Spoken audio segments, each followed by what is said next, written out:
7:30 on Sky Sports 1, live golf, the Tavistock Cup at 6 on Sky Sports 2, and live tennis, the ATP Masters Series at 5 on Sky Sports Extra.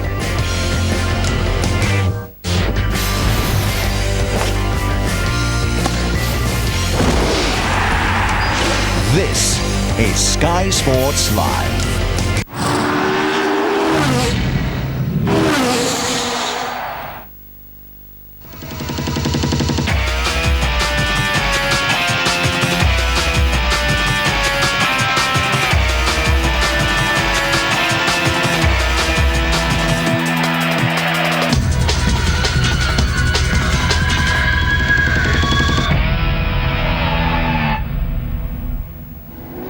It is round one of a brand new season of IndyCar racing. The IndyCar Series first round, live and exclusive, coming to you from Florida, the Toyota Indy 300 from the Homestead Miami Speedway.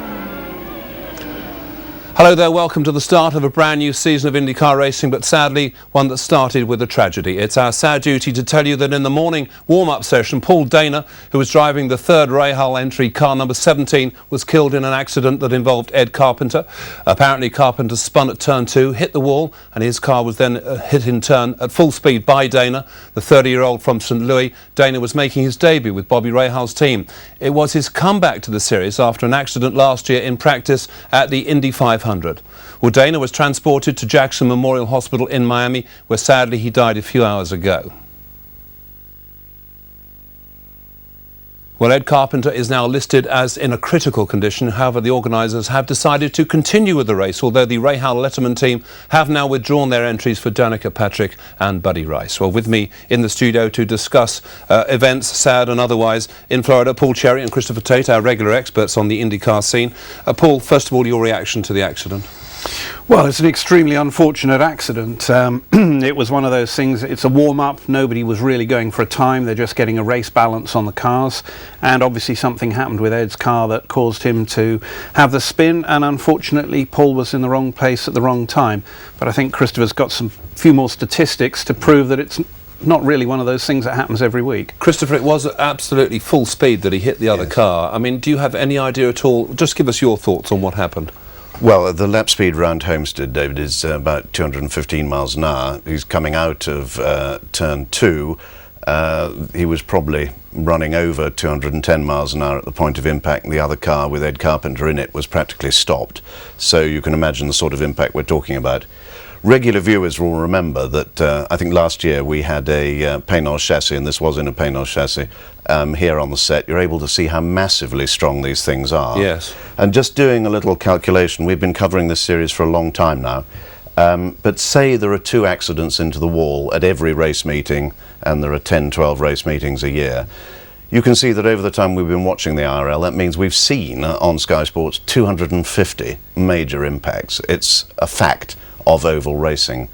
Sadly, we have lost Scott Brayton in 1996 and Tony Renner in 2003, both of those in testing accidents before a race meeting, as it were, away from the crowds and the cameras.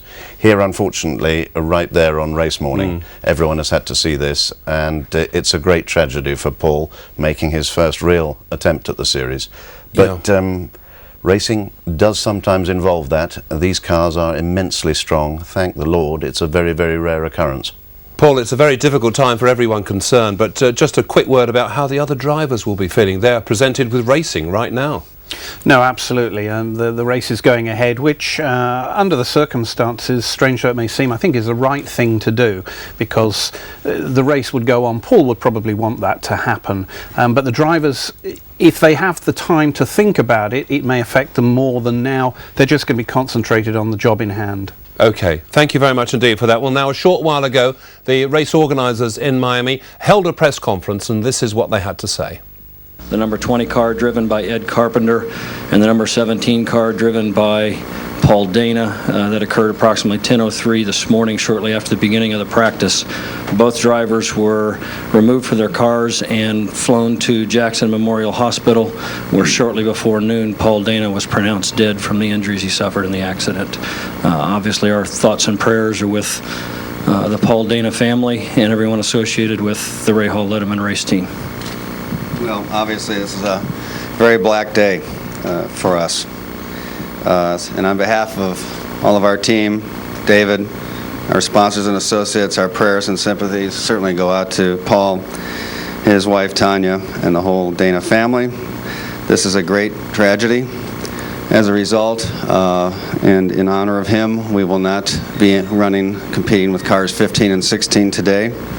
Our plan is to compete next weekend at St. Petersburg with those cars. The plans for the number 17 car for next weekend are unclear at this time. There was a look a few hours ago at Danica Patrick, who had qualified in the third starting position when it was announced that she would not be competing here this afternoon. Also in attendance at that press conference was Curtis Gray, the president of Homestead Miami Speedway. There was some conversation as to whether the race would go off as scheduled, and they decided yes, indeed, the fans were here, the teams were ready to compete despite the fatality. So once again, our thoughts and prayers to Tanya, Paul's wife. He would have been 31 years of age on April the 15th. A graduate of Northwestern University with a degree in journalism, and was a motorsports writer early in his career to help his early racing. Father Glenn O'Connor from Indianapolis is right now giving the invocation. Yeah, it's a very somber time here at the racetrack, as you might imagine. It's a great anticipation for this season, and already it's been slowed down a little bit. And we'll say that Eddie Carpenter was alert, conscious, and is in now stable condition at the hospital. We ask you to continue to bless us in the name of Jesus, your Son and our Lord, who lives. Well, those are difficult and sad moments out there in Florida. With me in the studio, Paul and Christopher, and you can feel the sadness coming across. You can see from those pictures that everyone is so down about this. It's very hard to get competitive and race. Life has to go on, sadly, as you said just now, but Chris, it's difficult for these teams. Yes, it is difficult. For those of us who've been involved in the industry for a long time, like Paul and so on, Bobby Rahal we know well and respect, finds that a very difficult moment at his press conference, obviously, and yet the team is already looking forward to the next race and saying he doesn't know who's going to compete in car number 17. This is a hard sport. It's a very different sport to ones that don't involve high speeds, and yet put together that many competitive people, and a race is going to happen, and next weekend in St. Petersburg they're going to be racing again.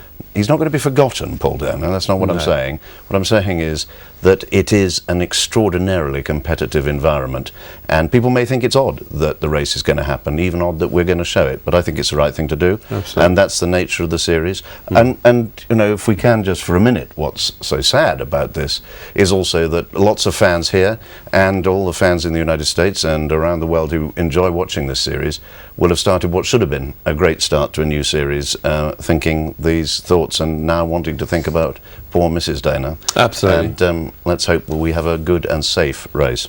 Okay, boys, thank you very much indeed. More from our two studio guests in a moment. Right now, we're going to take a short break. The action itself, though, coming to us live from Florida in a couple of minutes' time. Stay with us. We're back with you very soon.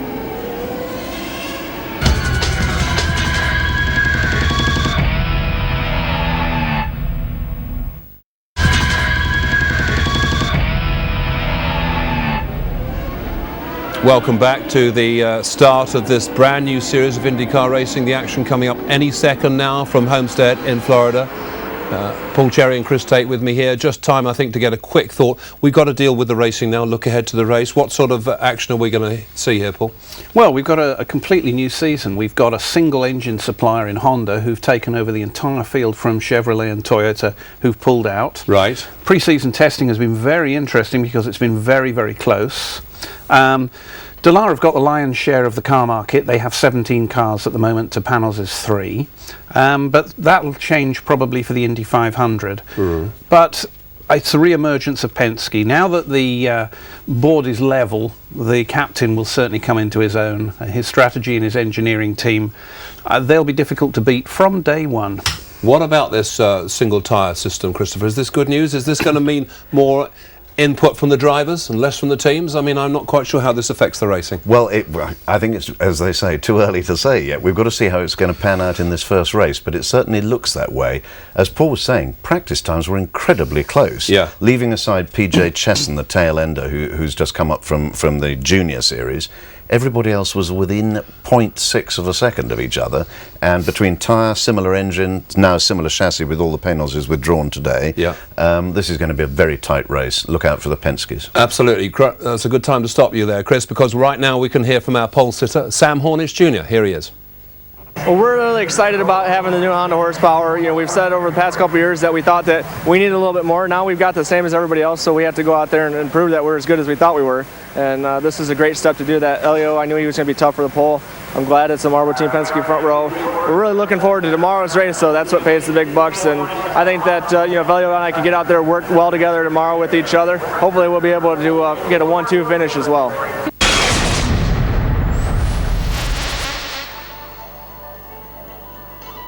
First to last, one of the closest fields ever in the history of this league. Well, when they've all got the same engine, it certainly makes a big difference. In the early days, when they all had Oldsmobiles, it was pretty much the same way. So it might be interesting, because you got to think these teams are thinking, oh no, it's going to be a long season. Penske up in front once again. 9th time the Penske drivers sweep the front row in qualifying.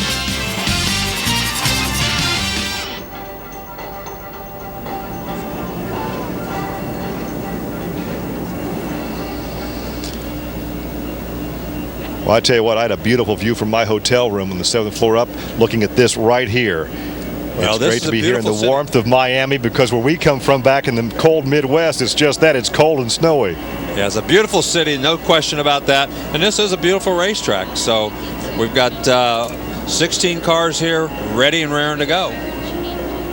Well, we also have, as we indicated, some teams have jumped around and moved some drivers around without the team, but we also have some drivers that have changed. We want to take a look at some of those changes momentarily. And of course, there's Vision Racing adding Thomas Schechter to partner with Ed Carpenter, a team that's co-owned by Laura and Tony George and Patrick Dempsey.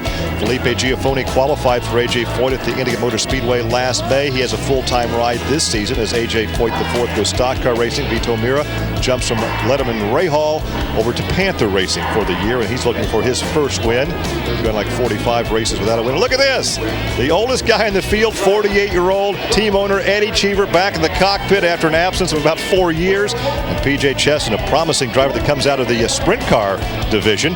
As you take a look at the back of the Delphi entry, gentlemen, start your engines. We'll be joining the PA momentarily as Jason Taylor, an NFL American football player from the Miami Dolphins, will have the honor of saying, gentlemen, start your engines. There's a look at the Circle K sponsorship for the number 51. Yeah, that's a fairly new sponsorship. We just picked that up recently. All right, so the crews are waiting for the command to start the engines, and that will come from the public address system. Let's join the public address system now.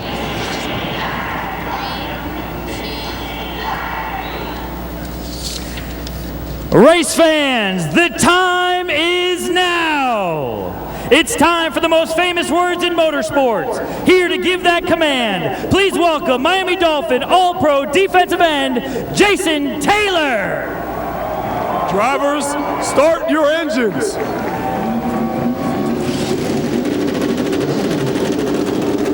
And one by one, those Hondas fire up, and just as we had anticipated, close qualifying, and we expect close racing because they're all using the same engine, which means fairly close to the same horsepower. Well, it's going to be very interesting to see. Obviously, Penske is going to be much more competitive this year. What the big question is how competitive will Kanaan be? Because Kanaan and the whole Andretti Green, they're not going to have the advantage they had before. Well, once again, for the 9th time, it's all Penske in the front row. Sam Hornish and Elio Castroneves both exceeding the old track record in qualifying yesterday. Sam's 7th career pole position. In the second row, we have the 03 champ Scott Dixon on the inside. The champ a couple of years ago, Tony Kanaan for Andretti Green on the outside of row 2. The third row on the inside, Dario Franchitti for Andretti Green, and Dan Weldon jumps over to target Chip Ganassi. He starts outside row 3. In the fourth row, it's Felipe Giafoni for A.J. Foyt Enterprises this season. And outside, Brian Herta, again another driver with Andretti Green. Thomas Schechter has jumped ship, and he's moved over to the Vision Racing team. He starts inside the fifth row, and outside, Risuke Matsura, who says, if I weren't racing, I'd be a professional golfer. So apparently he has a pretty good golf game. In the sixth row, Scott Sharp the veteran driver with more starts than anybody else. And coming back, the eldest driver in the field, Eddie Cheever, back in the cockpit after about a 4-year layoff. There's the rookie, 19-year-old Marco Andretti, the 4th driver for Andretti Green. Outside, Buddy Lazier, the 1996 Indianapolis 500 champion. Now Lazier driving for Dreyer Reinbold, and Vito Mira driving for Panther Racing and PJ Chesson. Down the backstretch, 4 degrees the banking into the parabolic banking that goes from 18 to 20 degrees. And, you know, no matter what engines they have, Larry, you kind of expect that Penske's going to have the best of the lot. Yep, 300 miles, 483 kilometers. The pit window will be between 43 and 48 laps. Of course, Sam Hornish is on the pole, Team Penske in the front row. So this should give them a huge advantage. I think it's going to be very interesting, though, on this racetrack to see how everybody handles. A lot of these guys haven't had the Honda before. Well, a problem for car number 7, Brian Herta. Yeah, he did not get started. Looks like they're still in there. They're going to take the hood off of that car. So a huge blow to him. That's one of the Andretti Green team cars. And let's take a look at the racetrack. It's 1.5 miles, 2.4 kilometers. It's a tri-oval. Width is 16 meters. The degree of banking is 4 degrees, 18 to 20 degrees in the corner, and it seats 65,000 people. The banking on here, as you said, is parabolic, so you can run the bottom or up through the middle of the racetrack. We've seen them run 2 wide here a lot, 3 wide sometimes.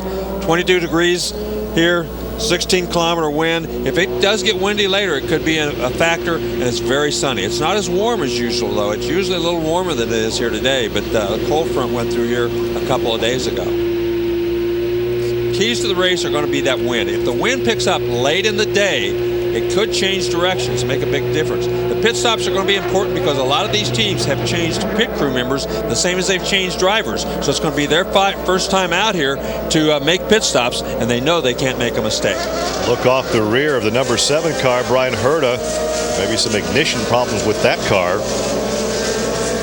Now, keep in mind, in the past few races that we've televised, Tony Kanaan has gotten some great starts. Now, Tony starts outside the second row, and they're lining up now coming off the second corner. There's Dan Weldon starting back in the 6th position. He's in car number 10 this year, or the Chip Ganassi Racing Organization. Starting outside the second row, there's Tony Kanaan down the back stretch with the palm trees along the right side. And there's a look at Marco Andretti.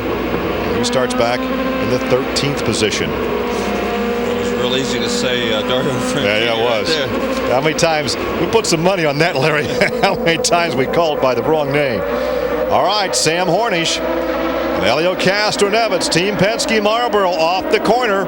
They lead them down a very slow start. Look at that, who's jumping? Wow. Is that Marco jumping the start? I think it is. Oh my. He gained about 7 or 8 spots down there. So he went way to the inside. Yeah, black flag's coming out for 27. Yeah, that's he's not going to get away with that. I think Dad and Grandpa have a little conversation with him later. That's a little youthful enthusiasm right there. Too much enthusiasm. Yeah, it's going to cost him a lap. He's going to go a lap down right away because that was pretty obvious what he was doing. Eddie Cheever laid way back there for some reason, though, and I'm not sure exactly what happened with him. You've been out one of these cars for 4 years. You'd lay back too in the first few laps. That could be, but he. Here comes his drive-through penalty.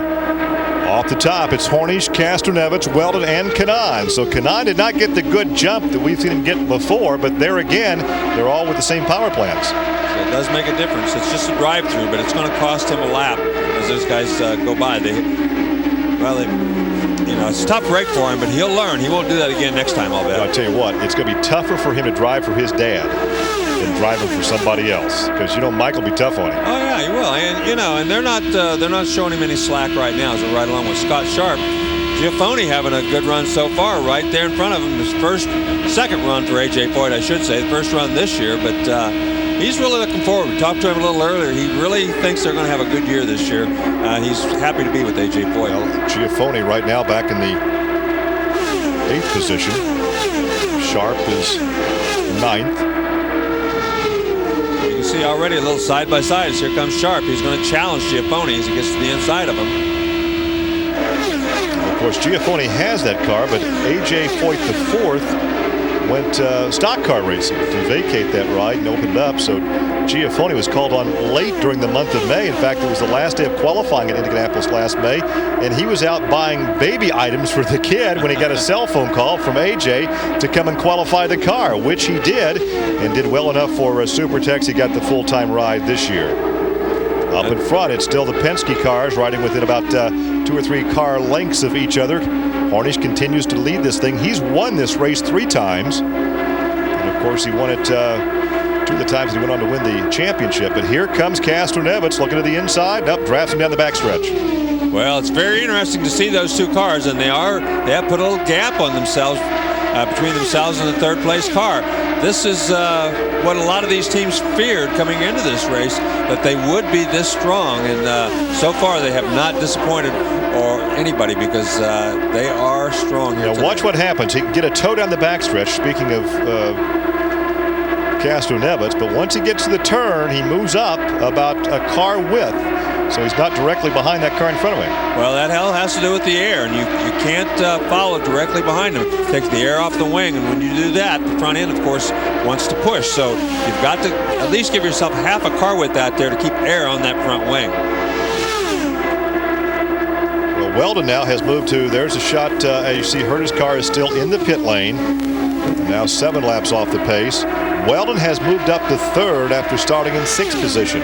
He's getting out of the car, so whatever the problem is, it's terminal. It's hard to believe that without even getting the engine started, they're out of this race. Well, and the question is there, he has 3 teammates. Could that problem pop up during the race? Well, who knows? And the other thing is, there was so much debris after that crash today, and everybody ran through it. A lot of people did, so it might have been something to do with that crash earlier in the day, too. Well, right now, just over a second advantage for Harnish over 3rd place Weldon. Kanan is 4th, Dixon 5th, Franchitti is 6th, 7th is Schechter, 8th is now Sharp, 9th Matsura, and 10th is Giafone. And we have a yellow on the racetrack, the first yellow. We have smoke being shown from the number 4 car. That's Vito Mira driving the Panther car this year. And obviously some sort of a problem with the engine as it's smoking, and he's heading for the pit area. Tough break for him. Wow. First comes out on lap 11 as Vito Mira heads for the pits with that Honda smoking. And the number 4 that we've seen in the Panther Pennzoil color scheme from years gone by. So an early pit stop for Vito Mira. Sam Harnish continues to lead.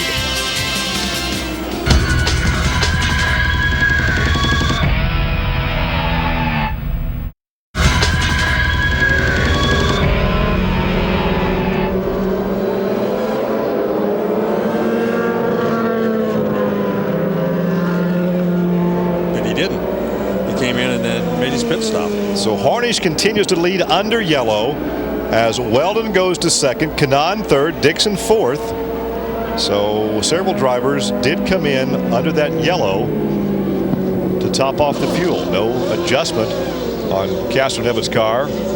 No tire change, just the fuel.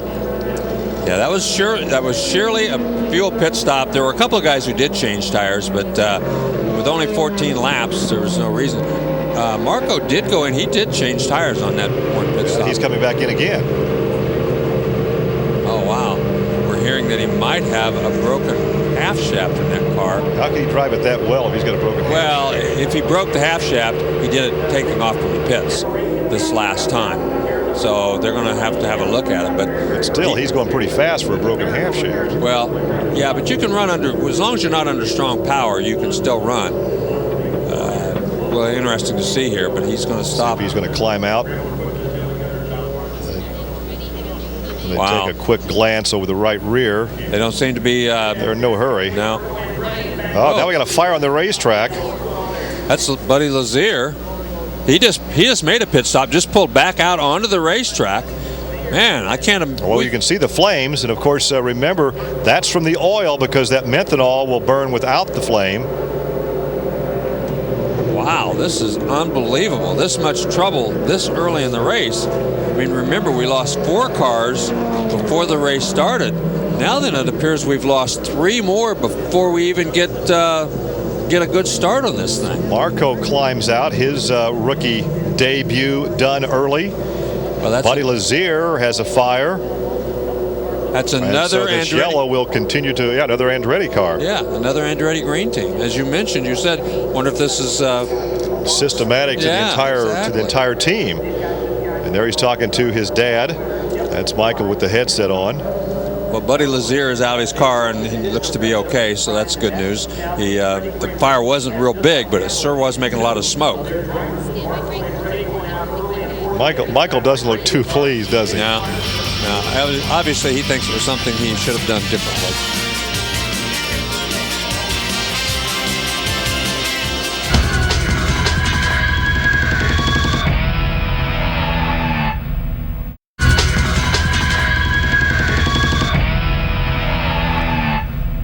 Welcome back. We'll be back with the action live as soon as we can to Florida, but right now they're racing under a yellow. Time to get an early thought on the action so far from our my two guests, Paul Cherry and Chris Tate. Paul, already 4 cars, well, 1 didn't start really, and 3 have fallen by the wayside. We'd already got a reduced field, of course, because of what happened earlier.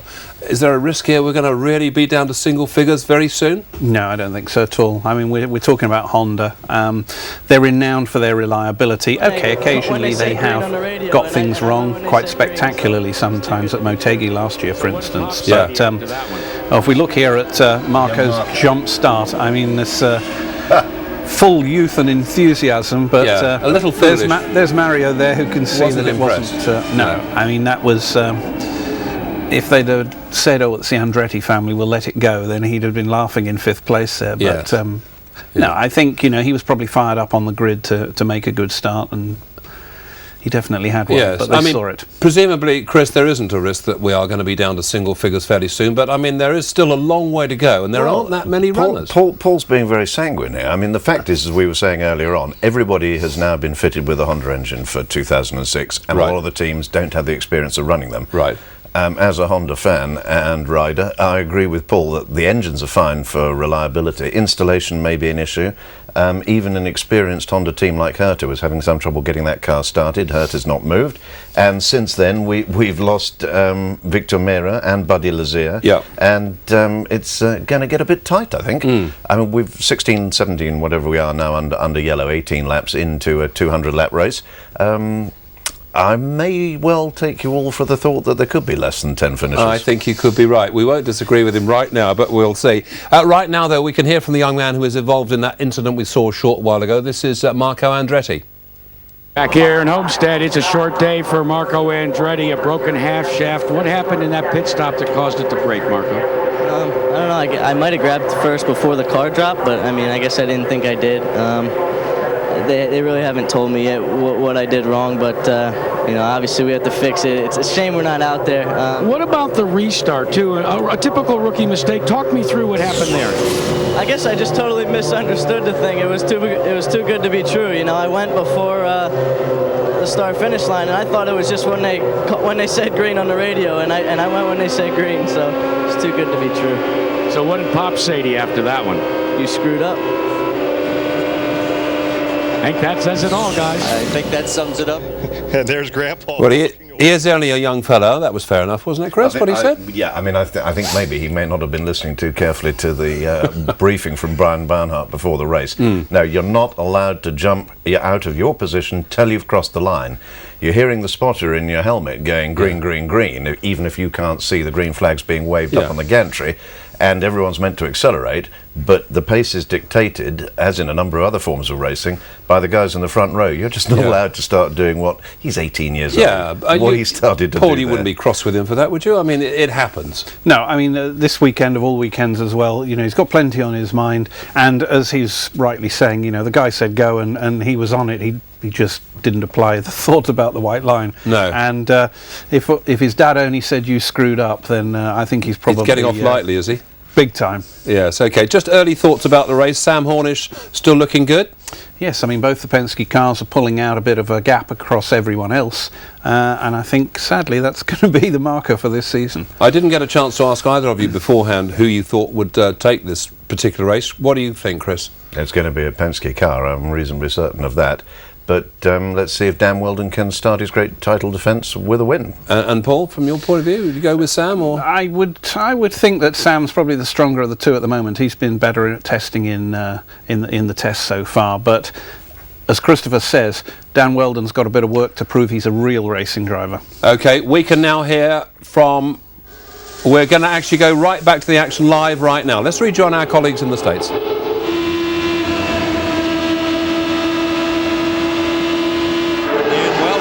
moved up the racetrack, gave him room, but he couldn't complete the pass. So once again, Hornish sets the pace down the backstretch into the 18 to 20 degree banking of turn 3. Riding along with Dan Weldon back to, whoa, look at Weldon save that car.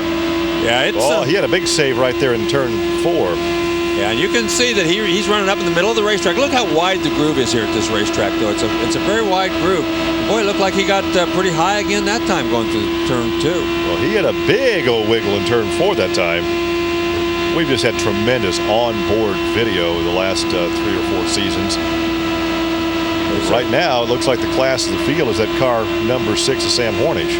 Yeah, he's didn't take him long to pull out to 6 or 7 car length lead.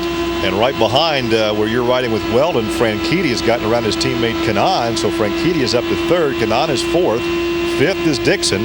Kastronevich, after making that early pit stop, is now back to 6th position. Well, and he had to go to the end of the field, so he has made a lot of headway. But the field today is not very, that line of cars is not very long. Well, that's for sure. I mean, there's not nearly as many cars out on the racetrack as we would normally see, but still, to get around that many race cars that quickly, he's got to be working pretty well. And he's really only going to be off about what? Well, we'll see when they actually make the pit stop how off sequence he is. Well, we've seen the captain do this before with his team drivers. Well, that's right. He'll get them on different sequences just in case something happens. If the yellows fall right, if they fall near the end of the segment at about 45 laps, well, they'll both come in anyway. But he just, it was kind of a precautionary measure that he took there, just in case the first pit stop for those guys who did not stop has to be made on green. Well, Penske Racing has won 13 times at the Indianapolis 500, and some of those wins determined by pit strategy. So he's just a master at that. Well, they have a list for race strategists on these teams this year, and obviously, you're right. The strategy plays a huge part in it, and Roger Penske is the team strategist for Sam Hornish. So it was Tim Cindric that made the call on the Elio Castroneves pit stop. But you can bet that Penske knew it was coming. Well, they probably had, they talked about it in their team meetings before the race. So it's a plan that they have, and it's a plan that they've used on several other occasions. There's Franchitti with his teammate Kanaan right behind him. Of course, this was the color scheme that we saw Weldon with last year, the Klein Tool Jim Beam sponsorship, and of course the green and white number 11. That's the color scheme with the 711 car that Kanaan has had through his championship season a couple of years ago. You can see Kanaan's he's been running a little bit lower than anybody else on the racetrack. Most of these guys are running about a half car width off of that white line, even higher than that.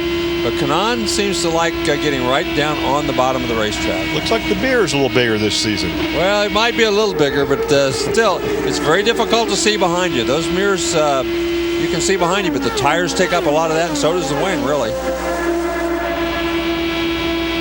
Well, now Brian Herta has rejoined the field. Of course, he's now some 29 laps off the pace. However, with the attrition we've seen, as you heard him say, he'd like to get some laps in, maybe pick up some points.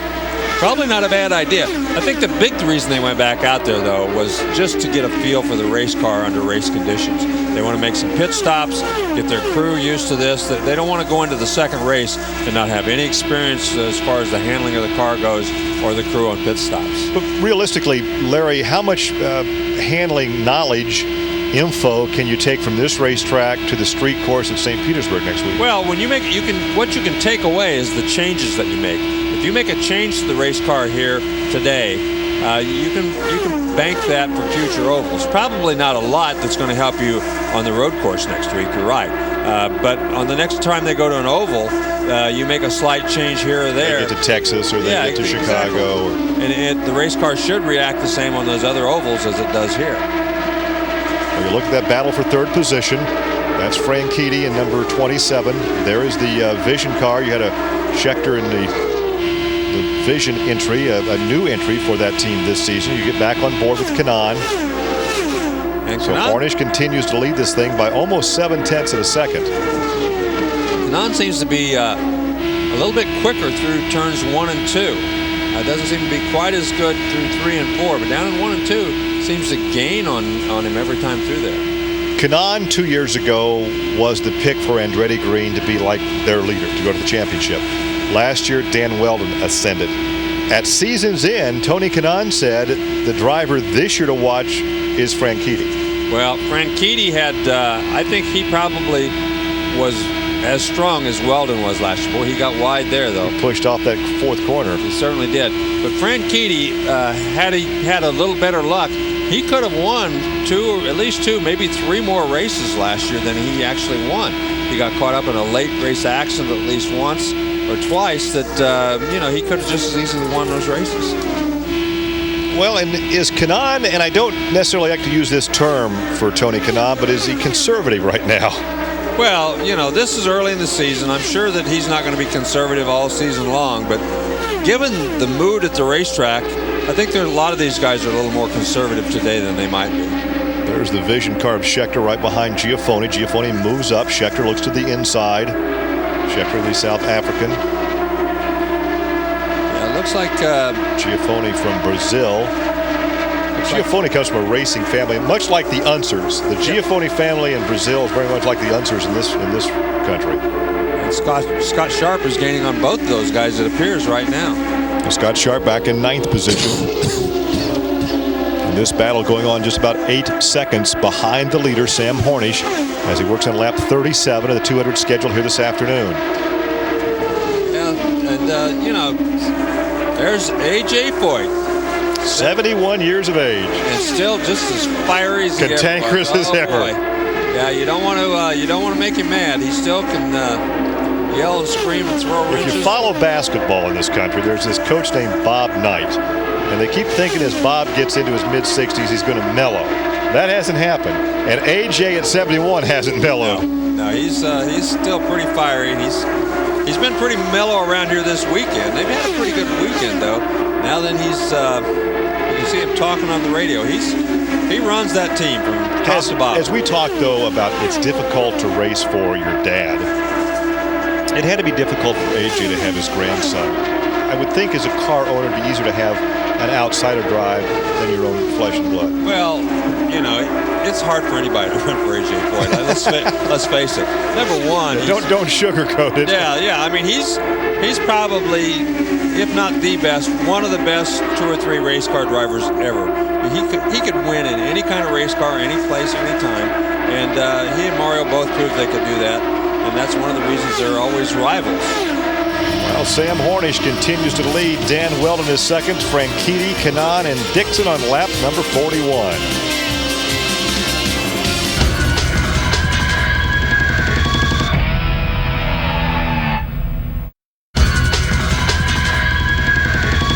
Back on the racetrack, he's only completed 17 laps, so he's obviously well off the pace, but he's getting some experience out there, and as you say, getting some information, the feedback on the race car.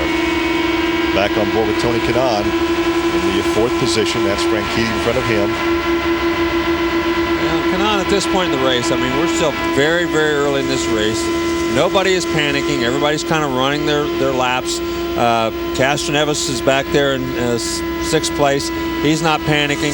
They're just running right now. There's no reason to do anything silly. No reason to start yelling at your crew chief. No reason to start using the weight jacker. They're all in the same straightaway. They're all running very close to the same speed. And all except Hornish, who's pulled that into a heck of a lead right now. Well, the drivers in the top 8 positions all came out of kart racing. And I can tell you right now there may be some future champions of the Indy Racing League racing karts this very afternoon up in Jacksonville. We're in the southern part of the state of Florida. There's a beautiful kart track in Jacksonville. And the World Karting Association having a meet up there. So some of those guys racing today, although they're not watching this race, they're busy with their own racing activity, may well find themselves in the cockpit of one of these race cars in the next 5 to 6 years. Well, they should be coming up on pit stops pretty soon. They've run 48 laps here. So they've got to be thinking about making pits, and it doesn't look like if there's no yellow out, there are going to be some green flag pit stops, and that could be a huge advantage for Castroneves and some of the other guys who made early pit stops. Well, Castroneves back in 6th position, so now if they have to make a pit stop under green, he would assume the lead. And then if a yellow came out, they all could come back in. He could make it under yellow, and the pit strategy works. Oh, that's right. I mean, that's why they did it, just in case. And right now, these guys are getting over 2 miles per gallon, because if they weren't, they wouldn't still be out there. So they're getting great fuel mileage. Of course, they had those laps of yellow, which helped, but still, they're on the edge of that tank going dry. Right, and you get a much better fuel mileage under the yellow. Obviously, you get almost twice as far. Yeah. So, yeah, they can probably run maybe another 3 or 4 laps, but they got to be thinking about pitting pretty soon. There's a look at Franchitti and Kanaan, and that glimpse of Roger Penske. Rick Mears here this weekend. Of course, Rick lives in nearby Jupiter. And of course, he is the driving consultant for Penske Racing and a 4-time winner of the Indy 500. Well, he's a great guy. He's been with Roger Penske ever since the early days of his IndyCar career. Roger Penske, they were good for each other. Second year at Indianapolis in 1979, and he won the race in his sophomore year. Of course, you shared co-Rookie of the Year honors with him back in 1978. Now, if Penske had only picked you up, you wouldn't be sitting here with me now. You never know. I mean, obviously, Rick Mears was very good. And had he not chosen to retire, he probably would have become the first 5-time winner of the Indianapolis 500. And I tell you what, a classier family you won't find. Bill and Skip, his dad and his mom, brother Roger. Just a tremendous family. That's right. And of course, his brother's boy now running in the NASCAR circuits and doing really well, Casey. And he runs for the Ganassi team. So once again, Sam Hornish continues to lead this thing. And there's a look at Scheckter making the pit stop. Now, we saw Scheckter in years gone by, one of the first ones to pit, but that's because he had the Chevy power. So he's like the first from the leaders to pit. Well, so we said they had to be getting close. So he's the first one to pit, but everybody else is going to have to pit very shortly. And these teams will tell you that some drivers will get better fuel mileage no matter what. Big adjustment on the front wing on that car. Yeah, and he was not running all that well. He was having some problems out there, so a big adjustment on the front wings. But I remember talking to the Andretti Green people last year, and they would say that, Weldon could get better fuel mileage than Kanaan could, and, right down the line. And here's Giafone. Now, how much of that is driving style? A lot of it's driving style, and it's nothing that anybody does. It's just the way they do it. You're in the throttle a little bit longer. On a racetrack like this, you're pretty much flat out anyway. But there's not a lot you can do sometimes. But some drivers, just by very small differences, can get better fuel mileage. Well, Firestone brought enough tires that each team allotted 8 sets of tires this weekend to use at their discretion in practice, qualifying, and the race itself. And of course, they'll all be changing tires on their first pit stop. Castroneves has gotten around Dixon, so Castroneves continues his climb to the front. And of course, when they all make pit stops, he'll be leading. There's Franchitti. Well, it's Franchitti heading for the pits. Let's say again, some of these teams, I think Franchitti pretty much has the same team together that he had. The one team I know that has made a big change is Sam Hornish. They had one of their guys who got hurt on an ATV, and here he comes in the pits right now. So they've got 2 brand new guys on their pit crew, and we'll see if they can get through the pit stops without making a mistake. Franchitti got a pretty nice pit stop. And they're all coming in, and guess who's going to lead this thing? Castroneves. See Penske. Oh, he's making an adjustment. Man, he had 2 big adjustment in the front end as well. So I've seen several of these guys going to make those adjustments. Even though he's leading this thing, there's Kanaan's team. Yeah, if they make that car handle better, look out. One of the best things they've done is that new fueling system where both hoses are connected at the same time. That's really made a big difference, and it makes it much safer. Eddie Cheever in that black car, the 3rd car to leave the pit area. We're on board now with Weldon. They're looking back from the number 11 of Kanaan as they pick up their speed on the backstretch. Castroneves assumed the lead when everybody else made that pit stop. He made his pit stop early into that first yellow that we had. So now it's Castroneves, Dixon, Sharp, and Sura. Hornish comes back out in 5th position. Chesson has moved up to 6th, but PJ has yet to make his pit stop. Yeah, and it's interesting to see how far Dixon has gone. He's gone over 60 laps. That's pretty amazing. Here he comes. Great fuel mileage for him, though. So Scott Dixon peels off, heads to his crew on pit lane. That moves Sharp to second position. Well, the rest of these guys, if they run another 10 or 15 laps without a yellow, then these other guys are all going to have to make pit stops too. So it'll be interesting to see. Of course, the guys who did not duck in that first time, they're all hoping that there is no yellow in the next 10 or 15, or they're going to be a lap down. So you've got Castroneves, Sharp, Masura.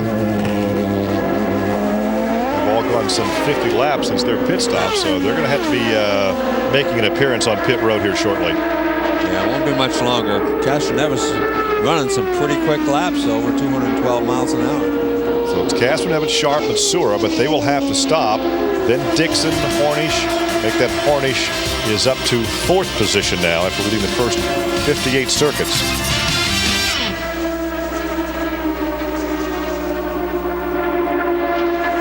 Hornish, of course, the all-time winningest driver in the Indy Racing League with 14 career wins. In fact, he was the only driver in all the prominent drivers that Roger Penske has had race in his stable.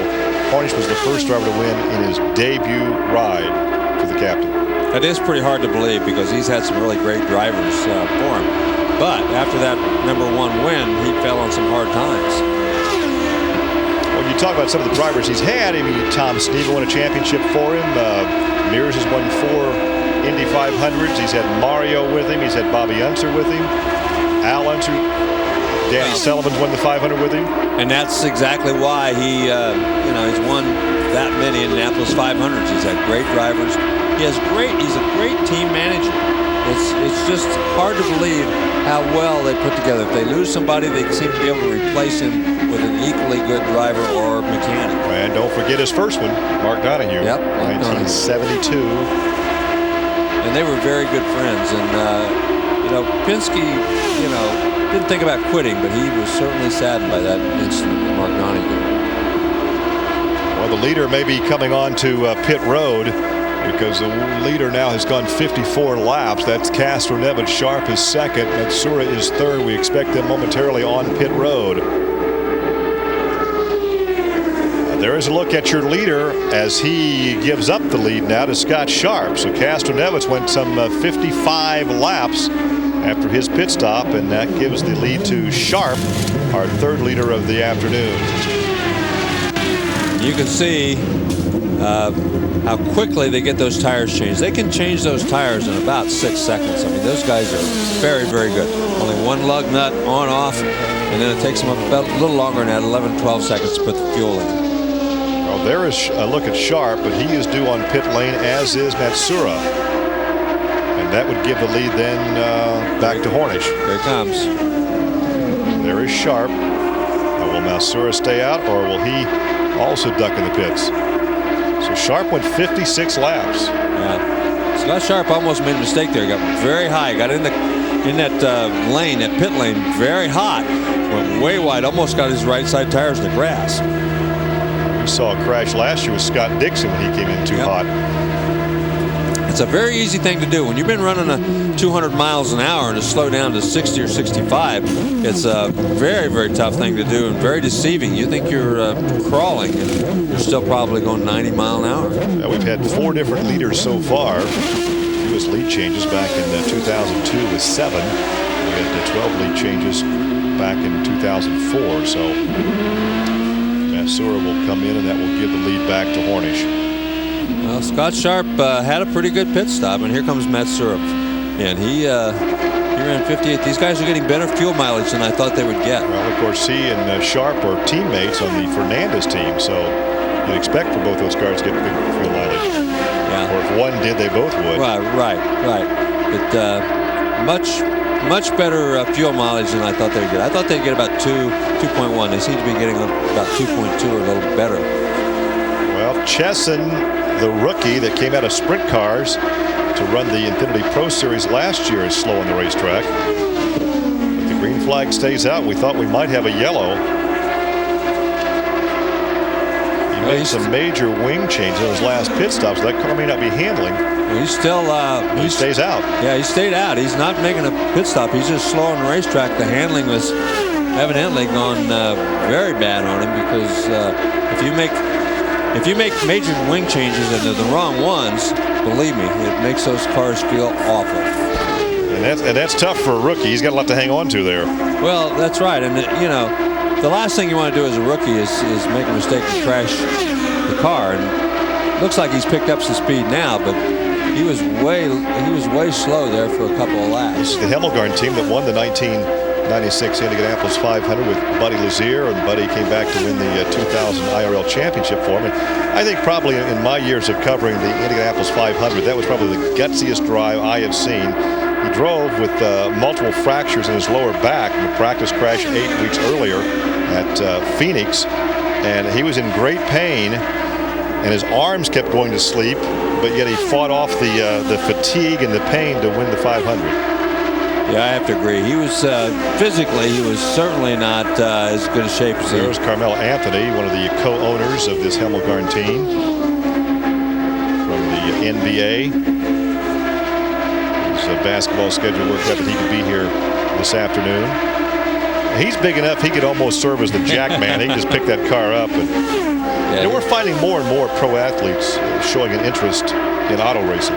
Yeah, we certainly are, and I think that's great for the sport, and it's great for them. We've, of course, Jim Harbaugh was one of the first in the Indy Racing League when it was formed. Football quarterback. Yeah, football quarterback. But see, our football in this country is not the same as football in around the rest of the world, or right? Down under. But yeah, the American football. I see a little smoke coming from the right rear of that car, I do believe. Let's watch that again. Been a shadow, but I thought I saw some smoke from the rear of Cheston's car.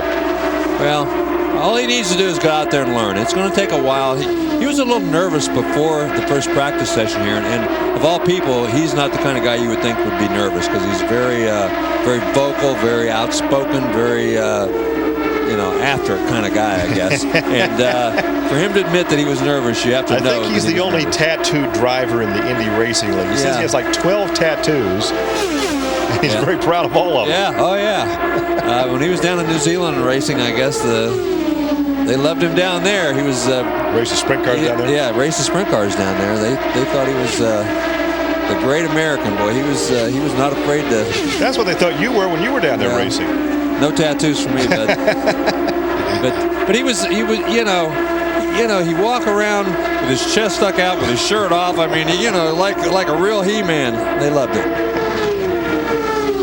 You look at Schechter there in the number 2 car, and there's Kanaan in number 11. Kanaan now in the 3rd position. Schechter's a lap off the pace, back in 10th.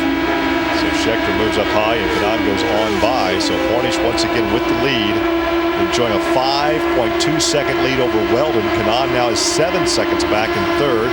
Franchitti 7.5 seconds back in 4th. And Castro Nevin some 9 seconds back in 5th.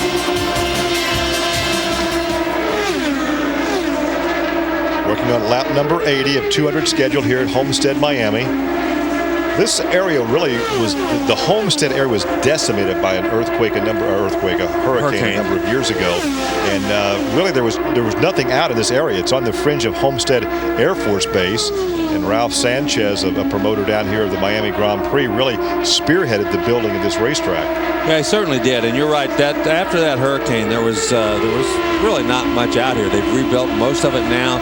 But in this particular area, it's kind of out in the middle of nowhere, out in the middle of boondocks. But it's a beautiful facility. He did a terrific job. As we mentioned, they've had to rebuild it at least twice. They started out as a rectangular-shaped racetrack. They ran that one year. Then they made it into an oval. There was only a 6-degree bank. And then they came back and about 4 or 5 years ago and made it into this banked racetrack, which is 18 to 20 degrees. Now Sam Hornish continues to lead that thing. The only time he gave up the lead was during that pit stop, and it didn't take him long, about 14 laps, and he was back out in front, and right now enjoys over a 5-second margin over Dan Weldon. So here's a guy who's won 3 times at this racetrack, must like this racetrack, qualified for the pole position yesterday with a new track record. And with the exception of that pit stop, he has been out in front since the opening green. Coming up behind Schechter to play Schechter another lap down. Oh my, you got your swimming trunks with you, Larry? we maybe take a little dip on the beach at Miami here after the race is over. Well, it is beautiful down in this area, no question about that. Hornish once again enjoying the 5-second lead over Dan Weldon. Tony Kanaan is still third. Dario Franchitti is fourth. Castro Neves is fifth. There's Scott Dixon, sixth. Seventh is Scott Sharp. Then a lap off the pace, Giafoni, Matsura, and Schechter. And I'll tell you what, after sweeping the front row, if they win this thing, these other crews are going to go back and start scratching their head. Well, I think they're already scratching their heads, wondering what they have to do to keep up with Hornish and Sam Penske and Castro Neves.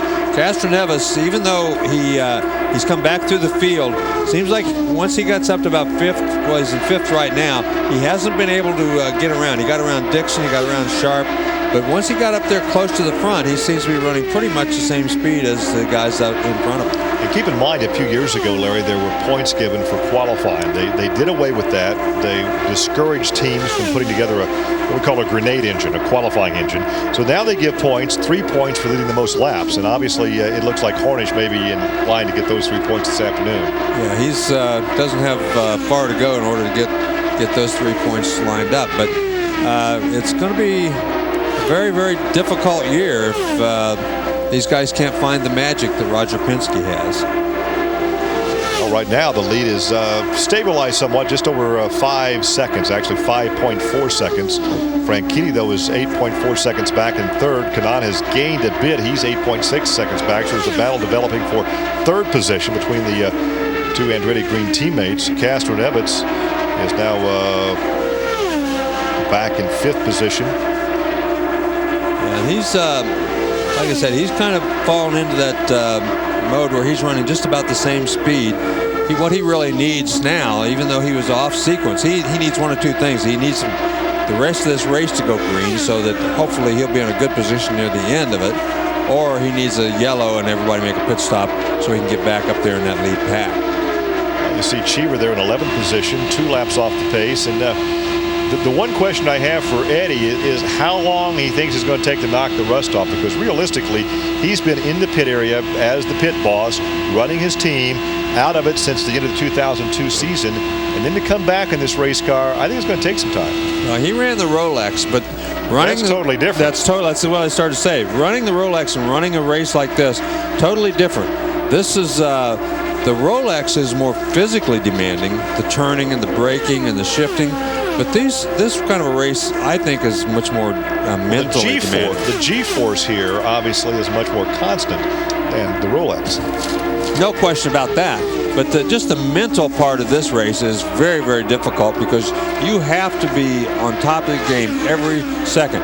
On a road course, when you're going through one of those 40-mile-an-hour corners, you can make a little bit of an error and recover and go on. But there's no errors in a race like this. So once again, Castro Neves, who started second in the front row as part of that Penske sweep, back there in fifth position. Dixon is sixth.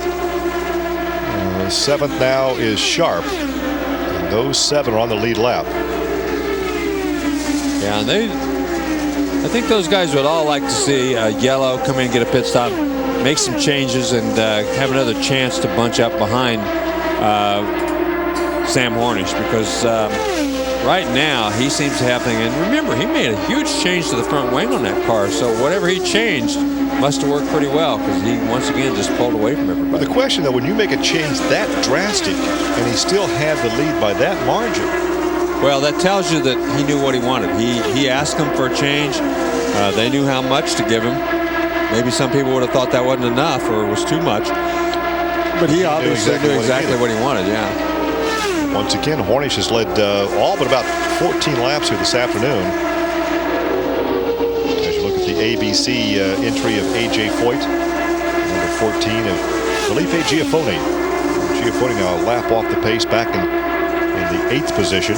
9th is Matsura, a lap off the pace, and 10th now is Schechter. We're approaching the halfway mark, so these guys are pretty much in the just run around the racetrack mode right now.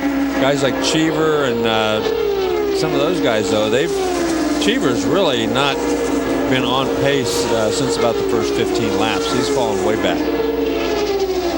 There's the 91 of Chesson as he stays high and Schechter goes by. And he's just about where he started this race, just a position off.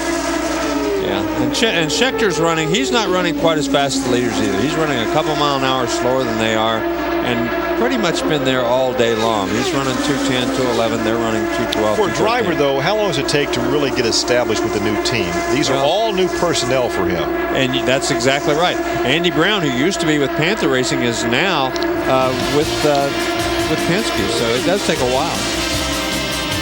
So 97 laps now complete.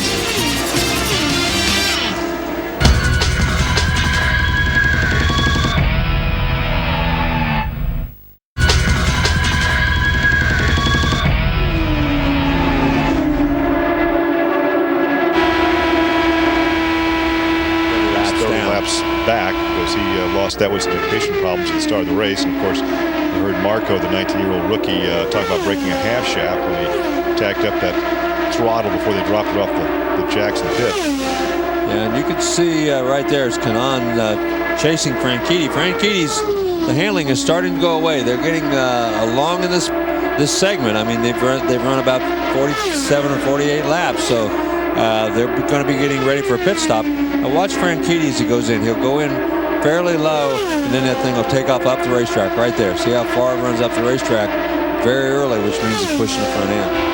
Now, sometimes mistakes cost money. How much do you think that half shaft mistake cost the Green team to repair it?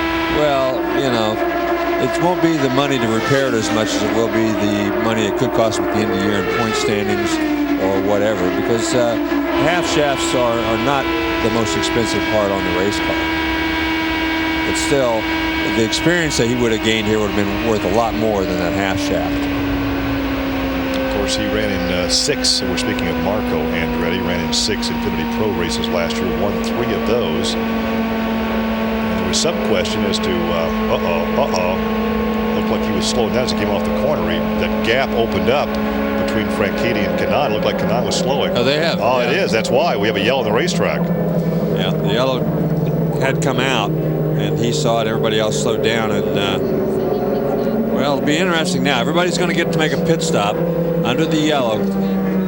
Castroneves will come in. All these guys will come in on this pit stop, so Castroneves will get back on the same sequence as everybody else. Some debris in the corner, the midpoint of turn 4. Yeah, I saw him slow down. I thought he had a problem, but the yellow came out. Well, good luck for him that it was the yellow.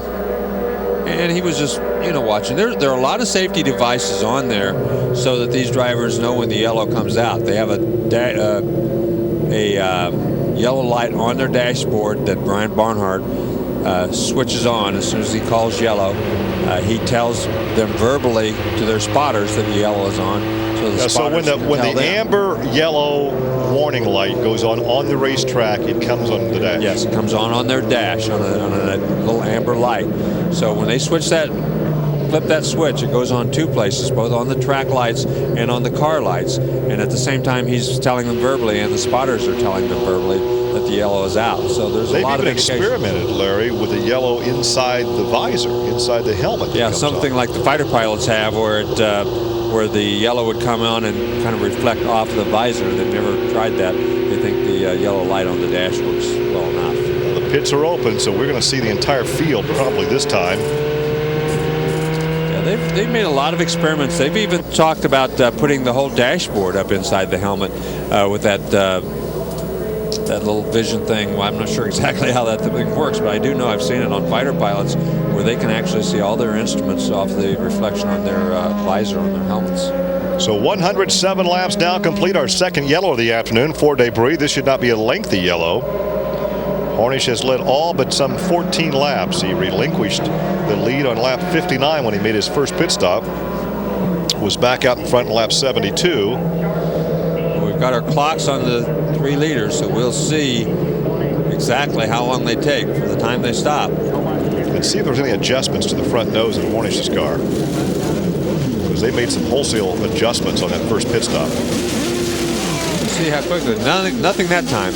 Ooh, the fuel took them a little bit longer to get in.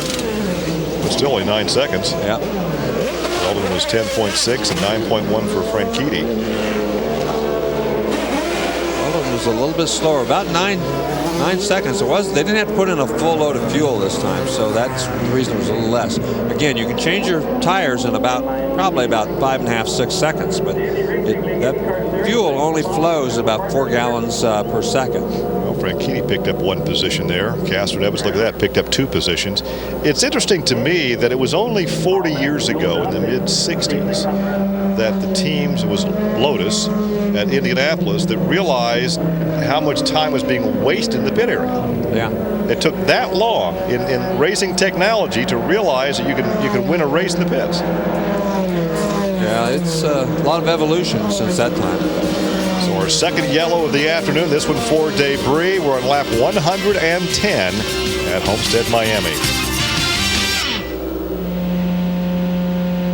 So everybody making their pit stops this time, and Hornish gets in and gets back out. He retains the lead. Franchitti picked up 2 positions. He now is second on the restart, and Castroneves, look at that, he picked up 2 positions, and he is now third on this restart. Yeah, actually, Franchitti picked up, I think, 1 position on that pit stop. Right. And, Weldon on the restart is 4th. Dixon will be 5th. Yeah, Weldon, that 10.1 versus a 9.0 pit stop made a huge difference, as he went backwards a couple of spots.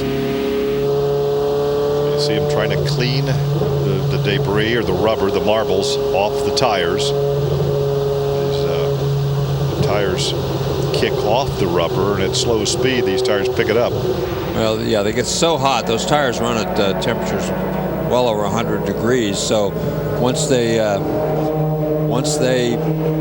pick up that cold rubber that's on there, it sticks to it. So you got to get it off of there somehow. And the same thing that happens if you push front in and you get up out of the groove. You get up off the black stuff, you pick up all that debris, and that's the reason they can't turn the cars and go ahead and hit the fence, even though they're not going very fast sometimes. So Hornish will get the 3 bonus points for leading the most laps here this afternoon. There's a look at Scott Dixon, who will restart in the 5th position. Kanan now in 6th position, and those are the 6 drivers on the lead lap. Matsura is a lap off the pace, as is Scott Sharp, Alfonso Giafoni, and Eddie Cheever now is 2 laps off the pace. Johnny Rutherford with the pace car on the racetrack will have 1 lap to go at the line before they turn them loose.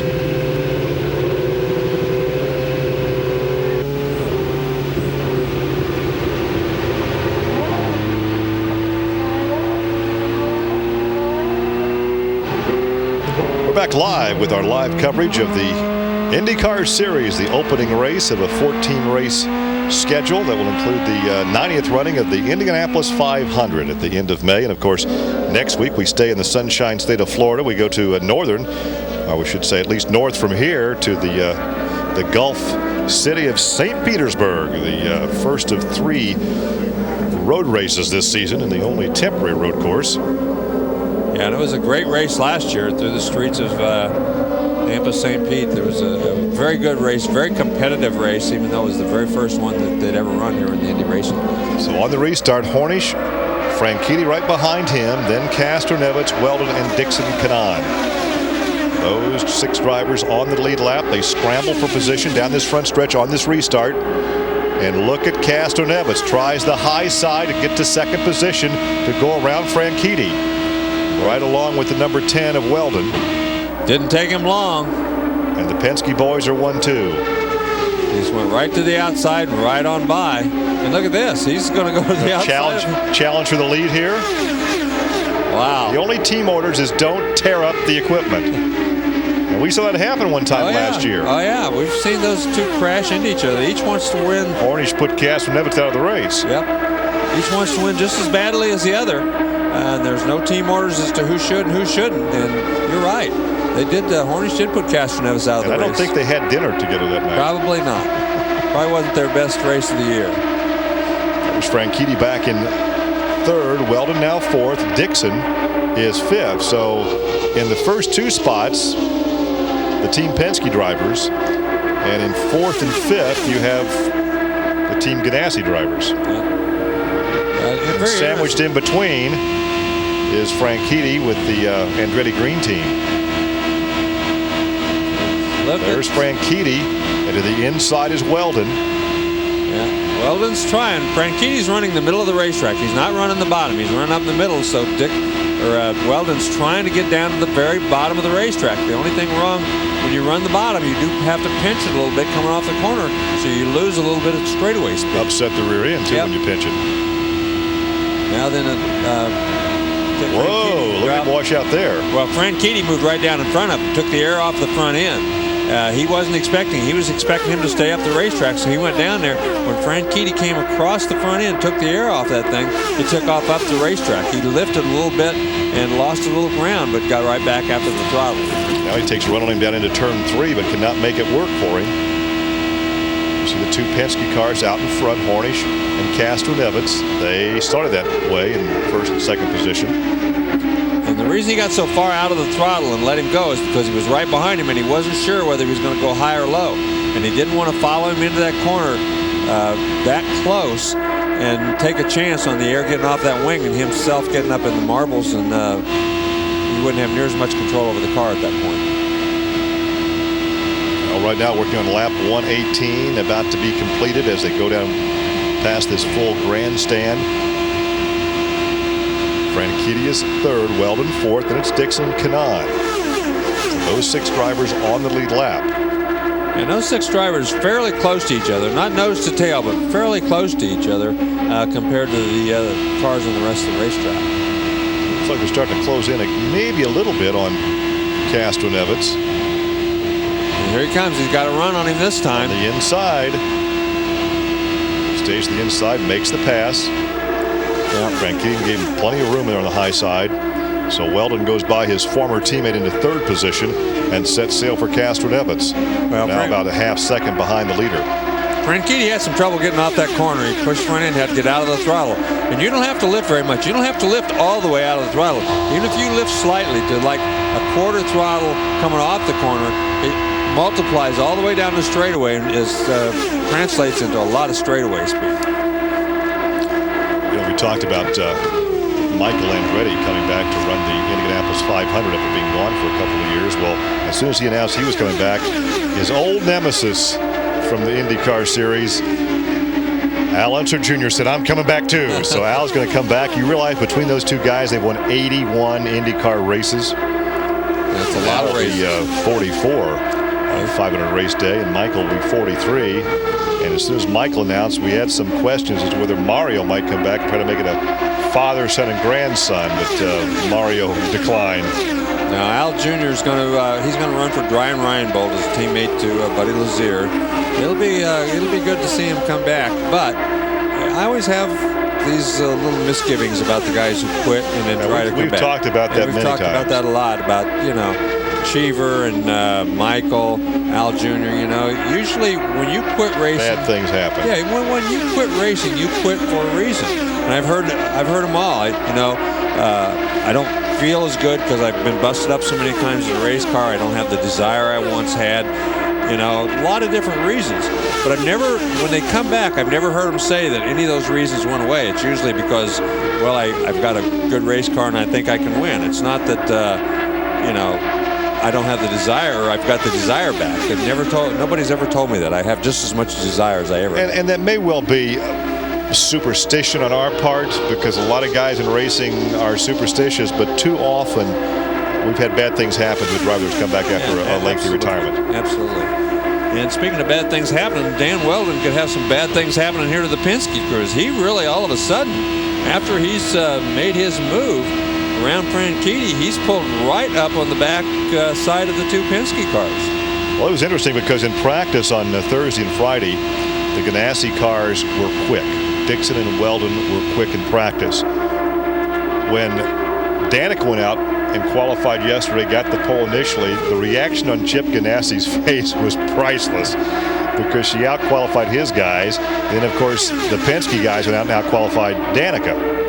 So it looked like she was on her way to her 4th pole position, but instead, Sam Hornish got his 7th. And the first 5 cars are pretty much nose to tail right now. And those are the 5 on the lead lap. Well, Kanaan's also on the lead lap, but he's not quite in this fray. He's about 2.2 seconds behind the leader. He's a little ways back there, but these first 5 are very, very close. And Weldon seems to be pulling these other 2 up there with him. He's running faster. They seem to be using the toe to catch the first 2. Because at one time, Hornish had a much bigger lead than this. Well, and that's really a new term that we've come to learn here in the past 3 or 4 seasons, toe, because at one time the aero package with these cars really prevented somebody to get too close behind them, and now the changing the aero package allows a guy to get a good toe. And you want to be up right behind the car either to get that toe. You can be almost a full straightaway away, and these airs disrupt so much air that from a full straightaway back you can get some advantage off of that toe. And the bigger the racetrack, obviously, the more that is. At Indianapolis, any of these guys will tell you that it can be worth a mile an hour if you're like a half straightaway behind a guy going down one of those big, long 3/4 mile straightaways in Indianapolis. 129 laps complete. Hornish continues to lead Castroneves by 0.2 of a second. Weldon by 0.4, Franchitti by 0.7, and Dixon by 1.2, and Kanaan 2.4. Then Sharp is in 7th position, a lap off the pace. Giafoni is 8th. Matsura is 9th. Schechter is 10th. Cheever 11th, but Cheever is some 2 laps off the pace. Chesson is 12th. 13th is Herta. Lazier is out of the race. Andretti is out of the race. Mir is out of the race. And of course, Patrick and Rice's cars were withdrawn after that fatal practice crash involving Paul Dana this morning that also injured Ed Carpenter. So we had 4 cars that did not start the race initially, and then of course the Herta car did not fire at the beginning command.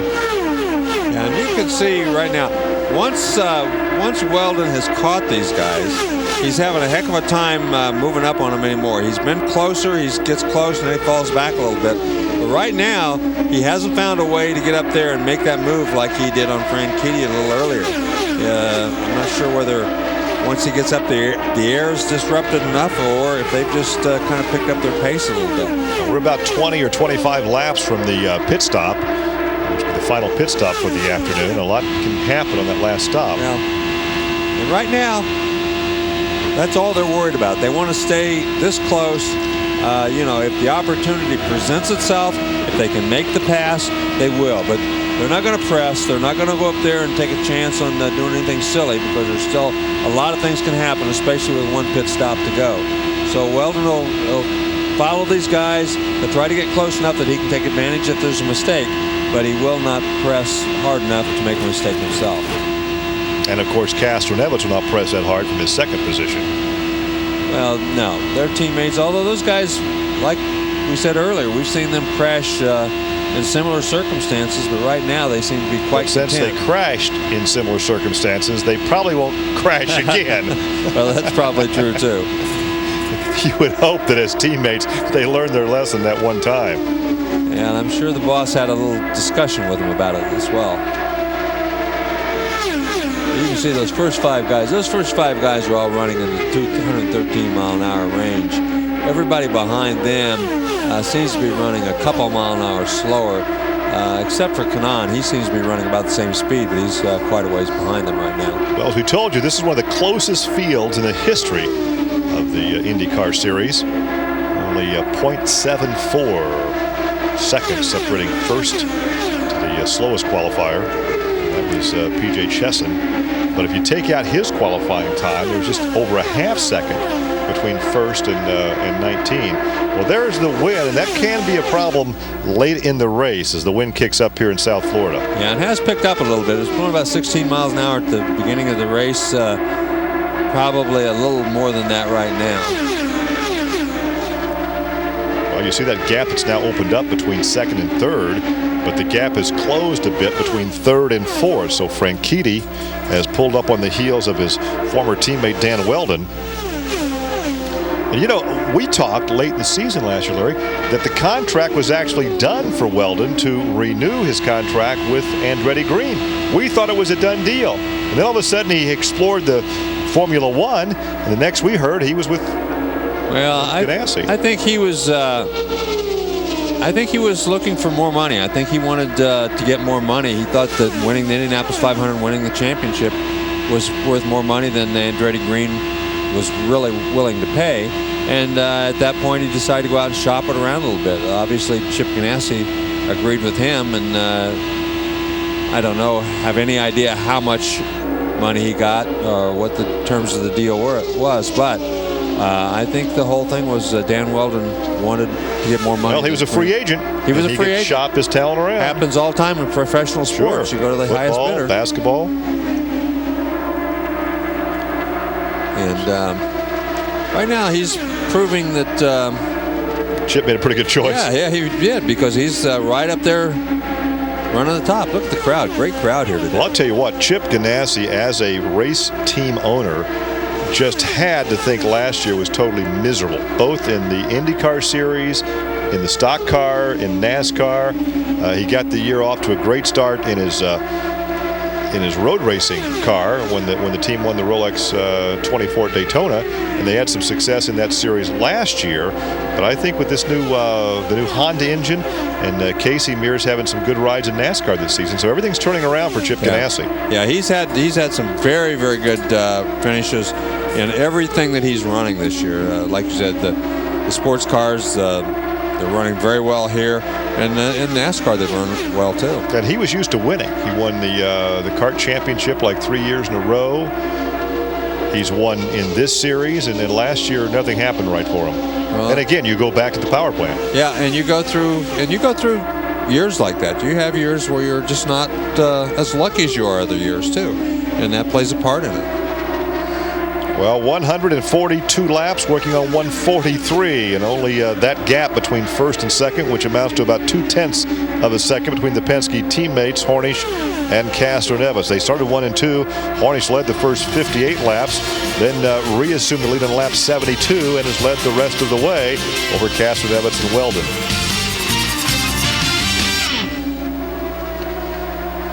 Dario Franchitti back there in 4th position, Scott Dixon in 5th. And at this point, I would like to say it's still anybody's race in the top 5 or 6. However, boy, the Penske boys have looked pretty dominant. Weldon is the only guy who's even got up and given them any kind of move at all, and he couldn't really try to get around him, but he did catch him. Do you think it was some strategy, because the Penske boys did not show the speed in practice they hadn't qualified? Well, could they have been sandbagging? Well, they said that they basically all they did, they were working on race setups for qualifying.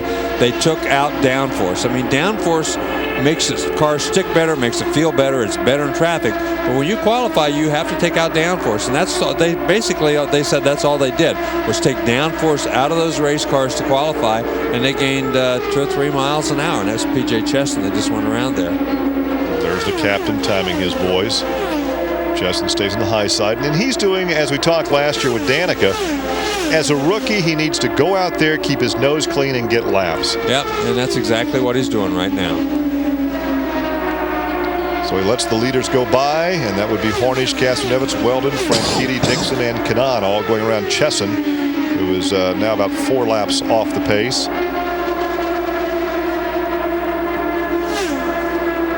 We're with you live from Homestead, Miami, the first of a 14-race schedule. And, of course, they've dropped 3 races that we had last year, but they've also kind of condensed the schedule, so a lot of traveling this season without a lot of weekends off between, well, of course, once the month of May is over, not many weekends off through Labor Day weekend. Scott Sharp drives for Fernandez Racing, and his boss is here watching this afternoon. Probably wishing he were out there racing himself. Oh, I think he is. I think he misses. He still races some sports car stuff, runs once in a while, but I think he has resigned himself not to run the Indianapolis type cars anymore. There he is, right there. Still very Fernandez. Well, he may stick another car in the 500. Well, though. That's always a possibility. He may. And it all depends on sponsorship money too. As we said, he never did retire. He just quit running Indy cars because of the lack of sponsorship to run 3 cars. He had sponsors for those 2, no sponsor for his own, and maybe Cheever could hire him to drive one of his cars. But that has happened before. Oh yeah, that has happened before. Oh yeah. But he did run. I think he ran that race here last night. Fernandez ran for somebody else last year at the Speedway. Absolutely. Ran for another team. That's got to be very unusual. Back up in front. Now 50 laps to go. And Hornish continues to show the way, and he has now extended his lead. Look at the gap back there to second. It went from 0.2 of a second to a half second, and now 0.7 of a second back to Weldon. Sam Hornish seems to run better on older tires than anybody else. That seems to be the biggest difference between him and the other guys out there. When the tires get old, they get worn, it gets about 10 laps from a pit stop, then he seems to be pulling away from everybody else. And at the end of the day, that could be a huge difference. Weldon is now catching Castroneves. Weldon closes in. It just seems so unusual to say Weldon in car number 10. You, as an announcer, you get so acclimated to a certain car number, and the name pops up, and it hasn't been Weldon in number 10. No, but he's certainly driven a good race here today, as good as anything else. He's just got a couple of really tough competitors in front of him so far. Right now, 47 laps to go. One more pit stop. They've gone 45 laps since their last stop. So we're going to be looking at laps, probably what, in the 50 range? Yeah, they've been. They'll stop here in about another 8-10 laps. They didn't have a lot of yellow flag laps in this sequence. No, they've been running 50, about 52, 51, 52 laps. So we'll see. And there's a look at Dixon. Dixon now back in the 5th position. Yeah, and he too is he's run a nice race. One of his best races for quite a while. He struggled big time last year, and a lot of it was due to right there, Weldon got pretty high. You could see the dust coming off. He was out of the groove far enough that he was blowing dust up the racetrack, so he got pretty high, moved right down to the bottom of the racetrack down in 1 and 2 then. So Scott Dixon was victorious here back in 2003, the year he won the title. Opened the season with a victory down here. But Sam Hornish has won 3 times. Of course, Dan Weldon won here last year, one of 6 wins he had during the season, including the 89th running of the Indianapolis 500. That helped propel him to the championship. We talked about Sam Hornish winning for Roger Penske in his very first race here. Dixon did the same thing when he ran for Target. This was his very first race for them when he won down here. Well, Hornish continues to lead as he has throughout this entire race. He's only relinquished the lead for some 14 laps during his first pit stop. Well, and here comes Weldon back again. Yeah, every time you think that Hornish is going to pull away, all of a sudden everybody starts getting closer, and there goes Eddie Cheever. Eddie just doesn't look too happy in that picture that we have there of him. No, he's always pretty boisterous, and he's never afraid to give you his opinion. Very articulate, and he's a good interviewer. Yes, he is. You ask him a question, he will give you an answer. And he doesn't tap dance around something. That's right. And if you don't think you're going to like the answer, then you don't ask the question. That's right, because he'll tell you what he thinks. No question about that. And look at this. Dan Weldon once again pulls right up on these guys. You know, and as you indicated earlier, he may be seeing what he has, but he may not be showing us exactly what he has. Well, he may. There's Giafone. Again, he's a lap off the pace back in 9th position when he made this final pit stop. And he was one of the first to pit the last time during the last sequence. See there, the way he lit the tires up? That's what these guys do, and here comes Hornish. Here comes Hornish in. That gives the lead to Castroneves.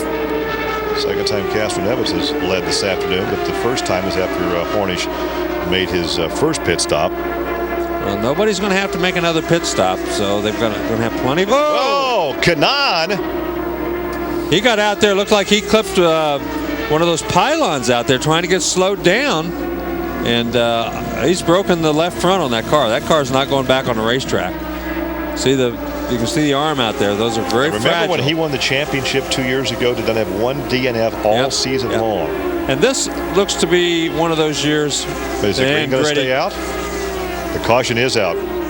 They're not bringing the caution out.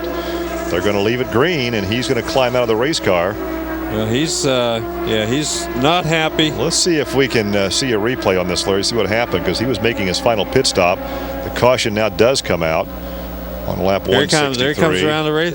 No, he didn't get to the pylon. Yeah, he hit the pylon, but he was out of control. He was out of control. I thought he hit it after or before. Here he is again. But this looks like he locked the brakes up too fast. in there. He was in there too fast and got on the brakes, and the left front brake grabbed on him. And when the left front brake grabbed on him, it just took the car right in there. Watch this. Once he gets on the brakes real hard, see there, that thing went right in. The left front wheel was sliding way before anything else was sliding. And then once he started sliding sideways, then he just hit him real hard and tried to get that thing stopped. So, tough break. Now Weldon came in, and the pits were not open. When we went to yellow, the pits were closed, and Weldon came into the pits. Wow, that's... Yeah, what do they say, it ain't over till it's over? No, it ain't over till it's over, and that's a bad thing for him. Here comes Weldon. The pits were not open. Now let's see if he actually stops, or they keep waving him on through. No. Well, just a splash and go for Weldon. Well, now, see, I don't know what they'll say. I wonder if if he's made 2 pit stops now, he must have gone right straight through the first time when the pits were closed. Now we have PJ Chesson stopped. The pits are now open, so we'll see what the penalty is going to be for Weldon. Well, Weldon probably didn't think he had enough fuel. That's the reason he only got a splash and go. Thought he was going to run out on the racetrack. Remember, they will allow you, if you have a flat tire, you can come in and change the flat tire and go back out as long as you don't do anything else. So maybe the same will apply to the fuel. We'll just have to see the ruling by the officials. So now the pits are open. Here comes Castro Nevitz. There is Franchitti. The only Andretti Green car left in the race. Well, not the only one with Herta out there, but I mean the only one. Herta's laps and laps and laps behind. No contention. There's Herta back in 13th position. He's completed 134 laps. He's 30 laps behind. Here is Weldon. That may be his penalty, a drive-through penalty under the yellow. Well, that's not going to hurt him that much. No, it won't hurt him that much. Well, now we're totally confused. Yeah, totally confused as to what happened with Weldon. No question about that, because I'm not sure exactly the sequence and how all that went about. Everyone has made their last pit stop. It was a costly stop for Tony Kanaan, who crashes and brings out the 3rd yellow of the afternoon. So 164 laps now complete.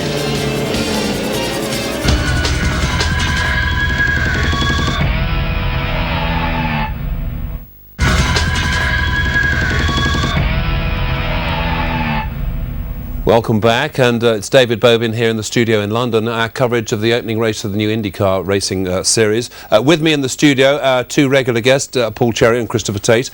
Let's just get up to date with what we've been seeing just most recently here, Paul. Strange incident involving Tony Kanaan. Only our 3rd yellow of the race, but for some reason he's crashed into the pit wall. Now, you suspect, do you not, that there's been some problem there? It wasn't driver error. He definitely came in very fast into the pit, and that Homestead pit entrance, this year we've seen it maybe with this, but the interesting thing was he couldn't steer. Once he'd got back onto the tarmac there, he couldn't seem to get it out, which may or may not have been a half shaft problem. Just watch here, it sort of spears there, he gets off it, and then it just spears him again. Seems a bit peculiar, that, but... Right, so you're giving him the benefit of the doubt there, at the moment, yes. I mean, he may take his helmet off and go, that was a bad morning. In all honesty, that pit entrance has always been, from conception of this track, a fairly bizarre one. You come off, obviously, at 200 miles an hour into the pit lane, and you can carry a lot of speed, and you obviously want to carry as much as you can up to that first line. And the trouble is, right where the line is, where you brake, the car becomes destabilised. And as we saw with Scott Dixon last year, who actually hit the outside. Maybe that's what it is. Maybe Tony's just having a bad weekend. But let's wait and hear what he has to say. Well, whatever the cause, Christopher, it's a fairly expensive thing to happen late on in the race, because team bosses do not want that sort of thing happening to their cars. No, they certainly don't. And I mean, there is we're now in the critical last 30 laps and so on. As it happens now, everyone's going to take their fuel stops, and that will sort out many of the strategic questions because of the yellow that Canaan's incident has caused. So we now are set probably for an easy run to the flag. Yeah. But that's the sort of thing. Michael Andretti will not be happy. He's seen his young son go out very early on, and now this rather odd accident with Canaan. So Michael will be an unhappy team boss. Okay, that's a perfect time to finish. Let's now go back live to Florida. Almost touched wheels. Car up against the wall on this restart. Oh my gosh, it's another Andretti green car. Herta. Oh no. Wow, what a disastrous day for that team. My. So the yellow will come right back out, our 4th of the afternoon. He went out to learn more about the racetrack and the car. And he did. He did right until the time he hit the cement. So we're under our 4th yellow of the afternoon, 170 laps down, 30 to go, and under yellow, Elio Castroneves out in front over Dario Franchitti, Scott Dixon 3rd, Weldon 4th, Hornish is 5th, and the 3rd Andretti green car is going to be hauled back on a wrecker. We're going to have a lot of cars to repair before next week. Beautiful sight of Miami here in the south of Florida.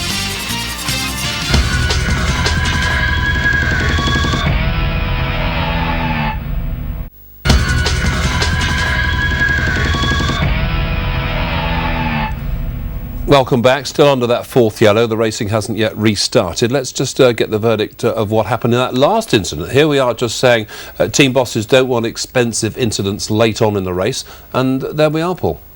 Well, I think the first thing really is that that's the 3rd Andretti green car to suffer some misfortune in this event, and we normally used to seeing 4 Andretti green cars finishing at least 1, 2, 3, 4.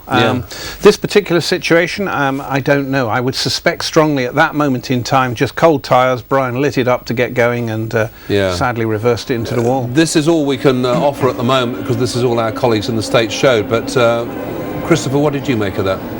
Well, Herta's been running, don't forget. He was way down, wasn't he? A long way down, because he had a lot of trouble getting off the line at the beginning, and he's now probably exactly that. It's the classic oval racing problem, restarting after quite a long yellow. We actually had 8-9 lap yellow there, and it's 70 degrees out there, so I'm not saying the tyres are going icy cold like they can at Indianapolis in May, but nevertheless there was clearly not enough heat in the tyres, and off he went and up into the wall. And Michael Andretti will again have got some damage to fix on his cars. Your latest count, we're down now to what, 10 runners left, so we're nearly down to single figures. As predicted at the top of the show. I think. And yet, because of the nature of the race and the day and what's happened, and it's not really ever caught fire, this race, has it? It's not been an eventful, all-out, all-systems-go race. No, I mean, we want to enjoy a race safely. now. We're seeing it. The spectators want to see a race, but I think the overwhelming mood along that pit lane will be, let's get this over and pack up and see you in St. Petersburg and see if things look a bit better. Start again next time round. And Paul, what do you make of these remaining laps to go? I mean, so often at this stage we say, right, this is where the racing really starts. Somehow you feel that it's not quite going to be like that. No, I think I would agree totally with yourself and Christopher that this particular event sort of started a little bit under the cloud, and I think people just want to sort of race to the finish cleanly and excitingly, obviously, but there's nobody going to be diving for it at the last. I feel sure of that. Well, we're still under the caution, but I think we're just about to go back to full race action. The sun, do you think there's a problem maybe, Paul, for the shadow for the drivers? There is one area of the track where they suddenly were going into deep shadow just coming up here. Well, they certainly do, and that is a feature there because, as Christopher will testify, the area around the track is so flat, you can't find a discernible hill for miles. No. But, the IRL scheduled this event for the time it did. I'm sure they took that all into account, so it's not really that bad for the drivers sitting in the position they are. It's not so bad there on this yellow, but when they're flying around at 200 miles an hour plus, that's a big, suddenly brilliant sun, full shadow. Well, we go to Monaco every year and run through the tunnel. Yeah, absolutely. Okay, right, let's go back and see what happens in these closing stages. Once again, back to our colleagues in Florida. They're a couple laps off the pace right now, only 5 drivers on the lead lap: Castroneves, Franchitti, Dixon, Weldon, and Hornish. But the real show right now is going to be put on by Mr. Hornish. I think so. I think he's the one you can expect to see trying to get through there.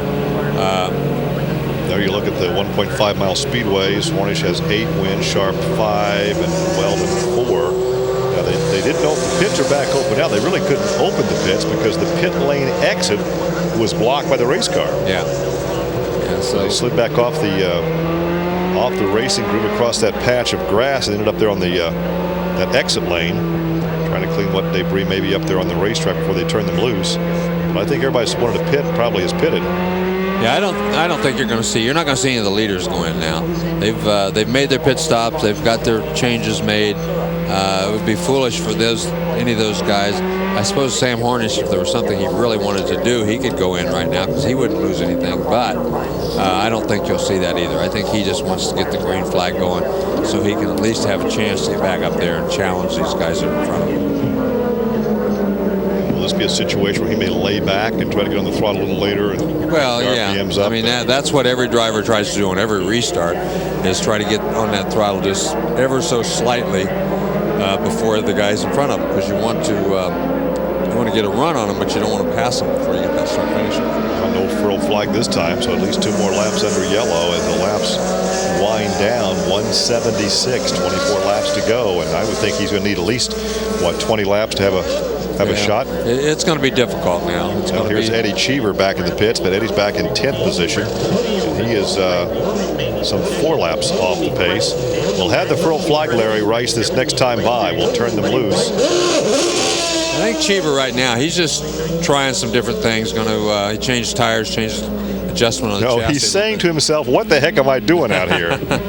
Well, he just he's wants to get himself ready for the next oval that they run on, and it'll be Motegi, and then he's good. He said he'd run the first 4 races of the year, but keep in mind he went from a 2-car team with Red Bull sponsorship to now the only car, and he's driving it. So we'll see if that driving stint continues beyond, and I think it all depends on sponsorship. It probably does. I mean, these cars are very expensive to operate, to run. Well, not only that, but a good driver wants a paycheck. He wants a contract, and without sponsorship, Eddie might find that he's a more reasonable driver as far as the paycheck.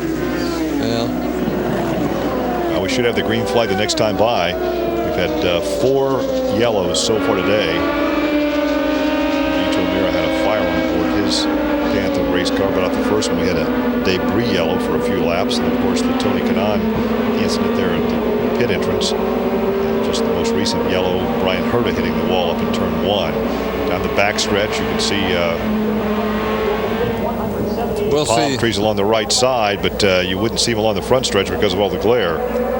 We'll see if Weldon gets a better start this time. He's back there in 4th position. Looks like he's to the outside. The battle for 3rd. Hornish didn't get a real good start, but he has a couple of lap cars in front of him that he has to negotiate a ways by, and Hornish did not get a good start at all. No. Look at these guys jockeying back here down the back straightaway. It's the battle for Dixon. 2nd. Dixon and Franchitti. And while he snuck down to the inside, by on the outside goes Weldon. And now Weldon moves to the inside of Franchitti, and they get a little close going into turn 1. Wow, Weldon got a great start that time. And look how far up Franchitti got so far up there. He was throwing the dust up there too. So he was very high on the racetrack. But he got a great run down that back straightaway. What happened? Dixon got down under him, and he just didn't have a good enough run, and he fell back. 20 laps to go this time by. Hornish now has cleared the back markers. And now if you've got an ace up your sleeve, it's about time to show it. Yeah, well, right now it appears that Dan Weldon and... Look at this. Look at that. It's a tail down the backstretch. Scott Dixon on the rear wing of Franchitti. That's that battle for 3rd spot. Yeah, there's a little, Franchitti was definitely trying to protect the inside right there as he moved down on the racetrack. And here comes Weldon to the outside. Nothing out there that time. We're going to try to break the draft, the toe down the backstretch. Yeah. Here comes Weldon to the high side. Gets that nose in fresh air, stays up high, coming through 4.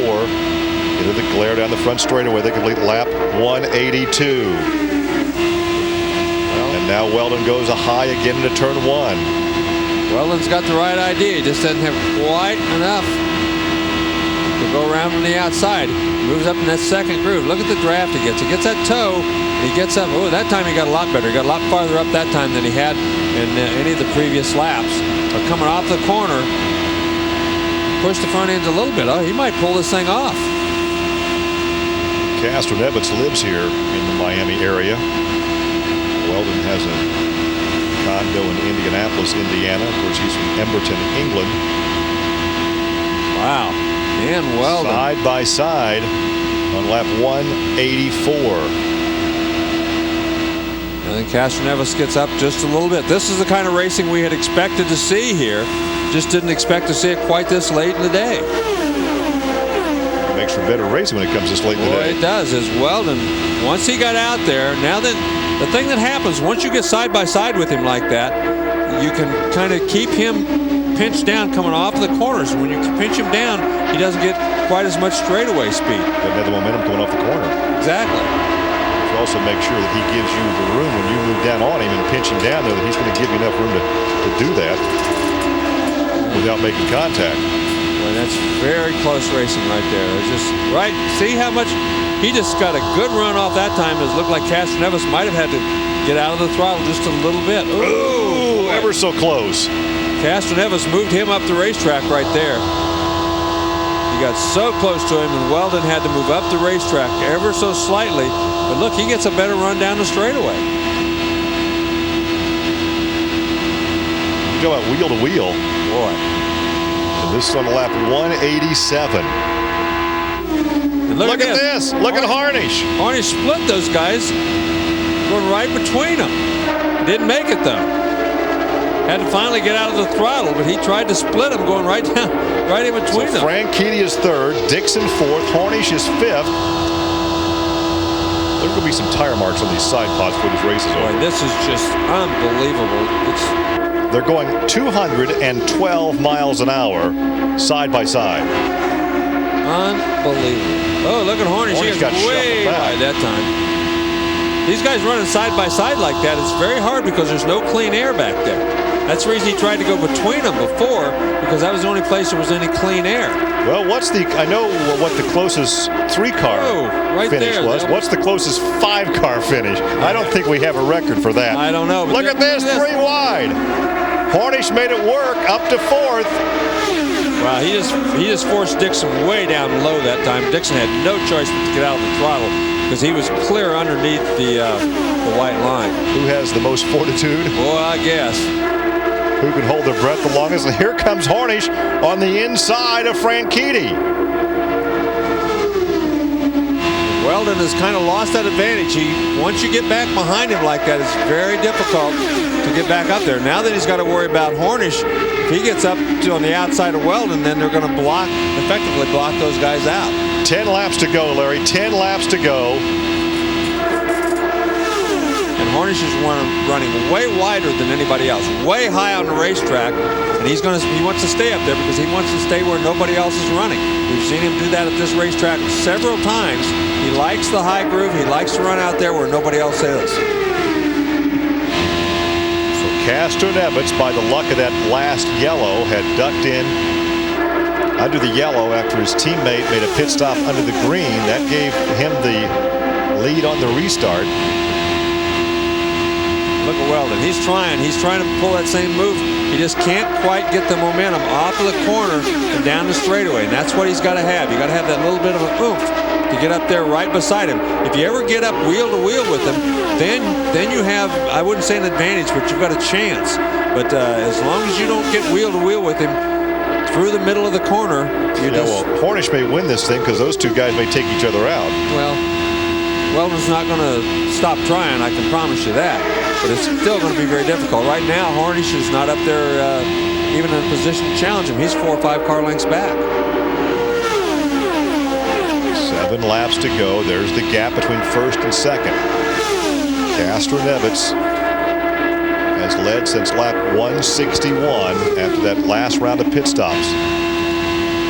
Franchitti is just drafting right behind Hornish, so Franchitti's not done yet either. And Hornish now is making that car as wide as he can. Castroneves trying to hang on to the lead. Hornish, yeah, he wants to keep Franchitti back there, but he's more than that. He's wanting to find a way to get up there and challenge the two guys in front of him. Castroneves with 6 laps to go, just over 5 laps now. Well, look at this. Weldon, he gets that toe down the front straightaway. He moves out. But at one time, Castroneves made a slight mistake and lifted coming off the corner. He let Weldon get on the outside of him. Since that time, he's not made any more mistakes. He's been able to keep Weldon behind him. Weldon hadn't been able to get that toe and get up beside him going through the corner. Here comes Hornish. Everybody's staying clear down to the inside of the racetrack. These cars handle so well. They create about 5,000 pounds of downforce. So a lot of suction, a lot of downforce on these cars. Going for his 8th win in the Indy Racing League with 3 laps to go now, approaching 197. They ran side by side or near side by side for about 3 laps. Now let's see if Weldon has something for him now. Yeah, every time he pulls out of that draft, out to the outside, he just loses all of his forward momentum. As long as he's behind. Look at Hornish closing in. As long as he's behind him, he can move up there and he can pull up on him. But the minute he pulls out into that dirty air, then he's lost all of his forward momentum. 2 laps to go. It's Castroneves, then Weldon, then Hornish. And this truly is what we expect all season long. Yeah, this is exactly what we thought we were going to see with everybody having these equal engines. The white flag will be displayed the next time by for Helio Castroneves. Weldon 2nd, Hornish 3rd, Franchitti 4th, Dixon is 5th. Those 5 drivers on the lead lap. There's the white flag. He's going to drive it in as hard as he possibly can. Once again, I don't think either one of those guys have lifted here in the last 10 laps, but look at this little blocking going on there. Oh, he got a great run on the outside. He got a great run on him coming down to the outside. Oh, look at him. Almost touching. Trying to move him up. Trying to move him up. Who's going to win this thing? Weldon's going to win it. Weldon's going to win it. Weldon has won. Oh my, as the fireworks, the concussion bombs go off, Weldon has won it at the line over Castroneves. He did have something for him. Unbelievable. He saved something the whole time for right at the very end. He saved that move after he was out there. He knew he could do it, but he wanted to wait till the very end because he didn't want to give anybody show off what he had. Exactly. What a terrific job by Dan Weldon. Any questions about that man just were answered. Well, he won 6 times last season, which set a single season record. That was his 10th win. And look at Mr. Ganassi. Yeah, well, a good season.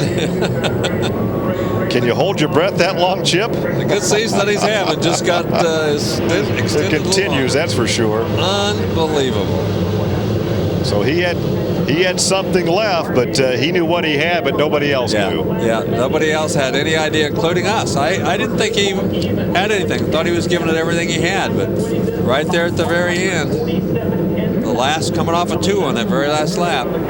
Here it is at the finish line, and talk about close finishes. Yep. About 2 feet. You don't get much closer than that.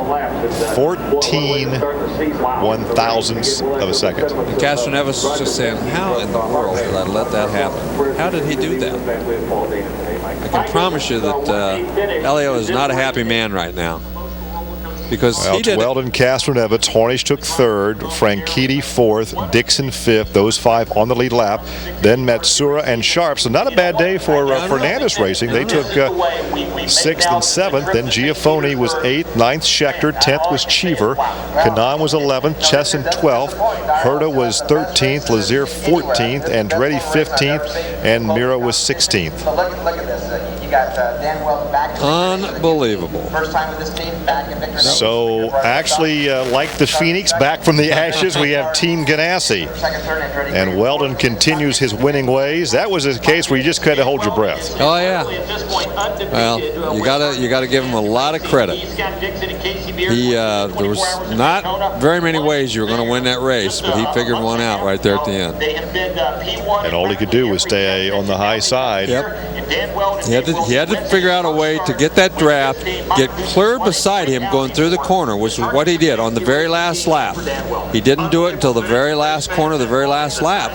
And once he forced him to stay low, he just had more straightaway speed. We'll be joining Jamie Little momentarily. Third here today. Let's go downstairs to Komansky. You've got Sam. Brett, including your new boss, Chip Ganassi. How did this whole program come together so quickly for you, Dan? You had a new engineer, a new team. Well, I think what's very important about today is our thoughts and prayers are with the Dana family and everybody at Rahal Letterman. It's a very, very sad day, and I think hopefully we put on a good race, which I think we did, and the IndyCar series never fails to do that.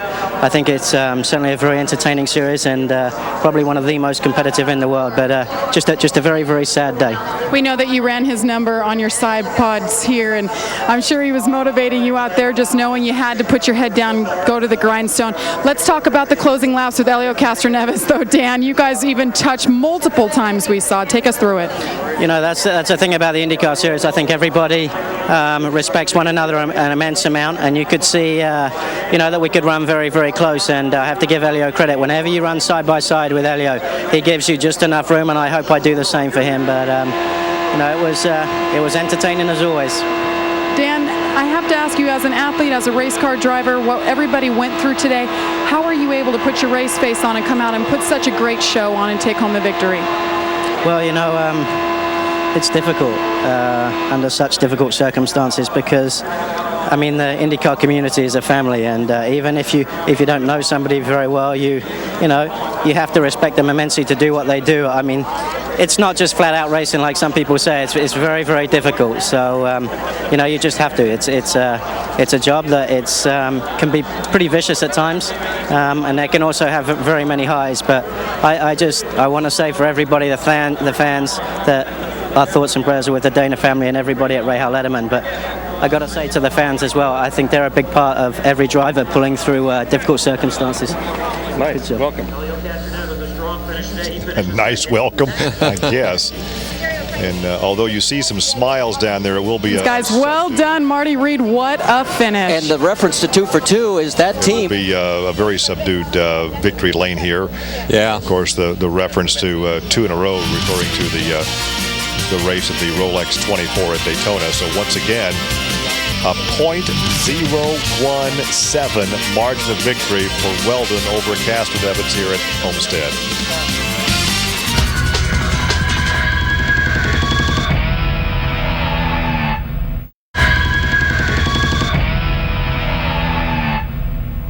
Welcome back. Well done to Dan Weldon, but more on that in a minute, because yesterday evening saw the third round of the Rolex Sports Car Series for the Daytona prototype cars. Sadly, no British success to report there, but running on the oval plus the infield loop. The race saw a first-time victory for the Alex Job-run Crawford Porsche, driven by Germany's Mike Rockenfeller and America's Patrick Long, a former British Formula Ford Championship competitor.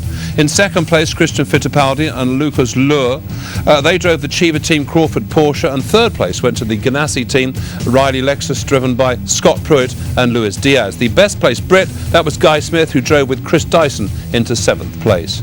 And meanwhile, this morning, the Infiniti Pro Series cars, they were out on the track. Britain's Jay Howard, a Series rookie, started on pole. He came home third on his Pro Series debut. Series veteran Jeff Simmons actually won the race.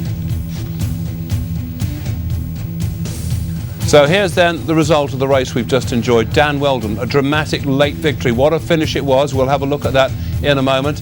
Helio Castroneves in second. Sam Hornish Jr., who was, of course, on pole at the start, finished third. Dario Franchitti, Scott Dixon right the way down. And let's take it down to the second page. As you can see, Brian Herter, Buddy Lazier, and so on, didn't finish. And, of course, the race overshadowed by the tragedy that we saw earlier today to Paul Dana.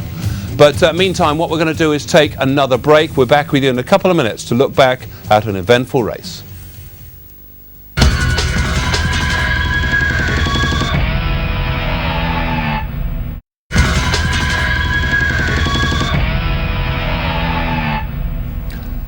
Hello there, welcome back once again to our final section of coverage on this Miami Indy 300 race. Obviously a very eventful race. The man who finished second, beaten by a whisker. We can hear from him now, Elio Castroneves. Well, exactly, Brandon. He had promised that it wouldn't happen again like it happened 2 years ago. And Elio, what a fabulous finish here. What happened in those last 5 laps between you and Dan Weldon? Well, basically, he was very smart, not trying to race in the beginning, but I knew he was fast in turn 2, in turn 4, but towards the end, he just decided to stay there. I saw his car pushing and said, okay, I have under control. And I remember 2004, I gave the inside lane for Sam because I thought the outside was faster. I said, there is no way he's going to pass the inside, and unbelievable. I mean, I don't know what to do anymore, but it was a fair race. He did a hell of a job. You know, we almost touched. It was really close, but hey, that's what we're racing. You know, it's close, but hopefully in the championship we're going to have more fun like that. Hey, great run today. Absolutely, thanks. So it really was, in the end, a terrific finish to the race. At times it wasn't terribly inspired, but suddenly at the end things got really interesting. Chris, what did you make of that? Because it really was nip and tuck for those last couple of laps. Yes, I thought Weldon was really very impressive, and earlier on we were saying, you know, defending your title, it's changed teams, it's going to be difficult, but he's obviously got the team working the way he wants them to work. And Elio paying tribute to him there. Yeah, exactly, and that was very interesting. I tell you, the other thing that I thought was very impressive just then was Dan himself talking the way he spoke about today's events when he first, as it were, took his helmet off and the microphone came to him. He's grown up enormously, he's raced very well today, and he's cracking start to his title defence. It's very impressive all-round performance. But some of that stuff was wheel to wheel. I mean, I think there was a little bit of contact here and there, maybe fractional, but I mean, it was terrific stuff. I mean, here we are, and there were moments there when, I mean, Dan said, you know, I can trust Elio and he can trust me, or rather he said, I hope he can trust me, but it gets very, very close here. And you remember they're doing 215, 216 miles an hour at this point, and it's just a tiniest deflection of movement on the steering wheel that gets you into those corners, and when you're that close and side by side for that long, they ran together for a long time. It was impressive driving by, well, all 5 of them indeed. I mean, not just these 2, but also Hornish and Franchitti and Dixon, who were all in the mix there at the top 5.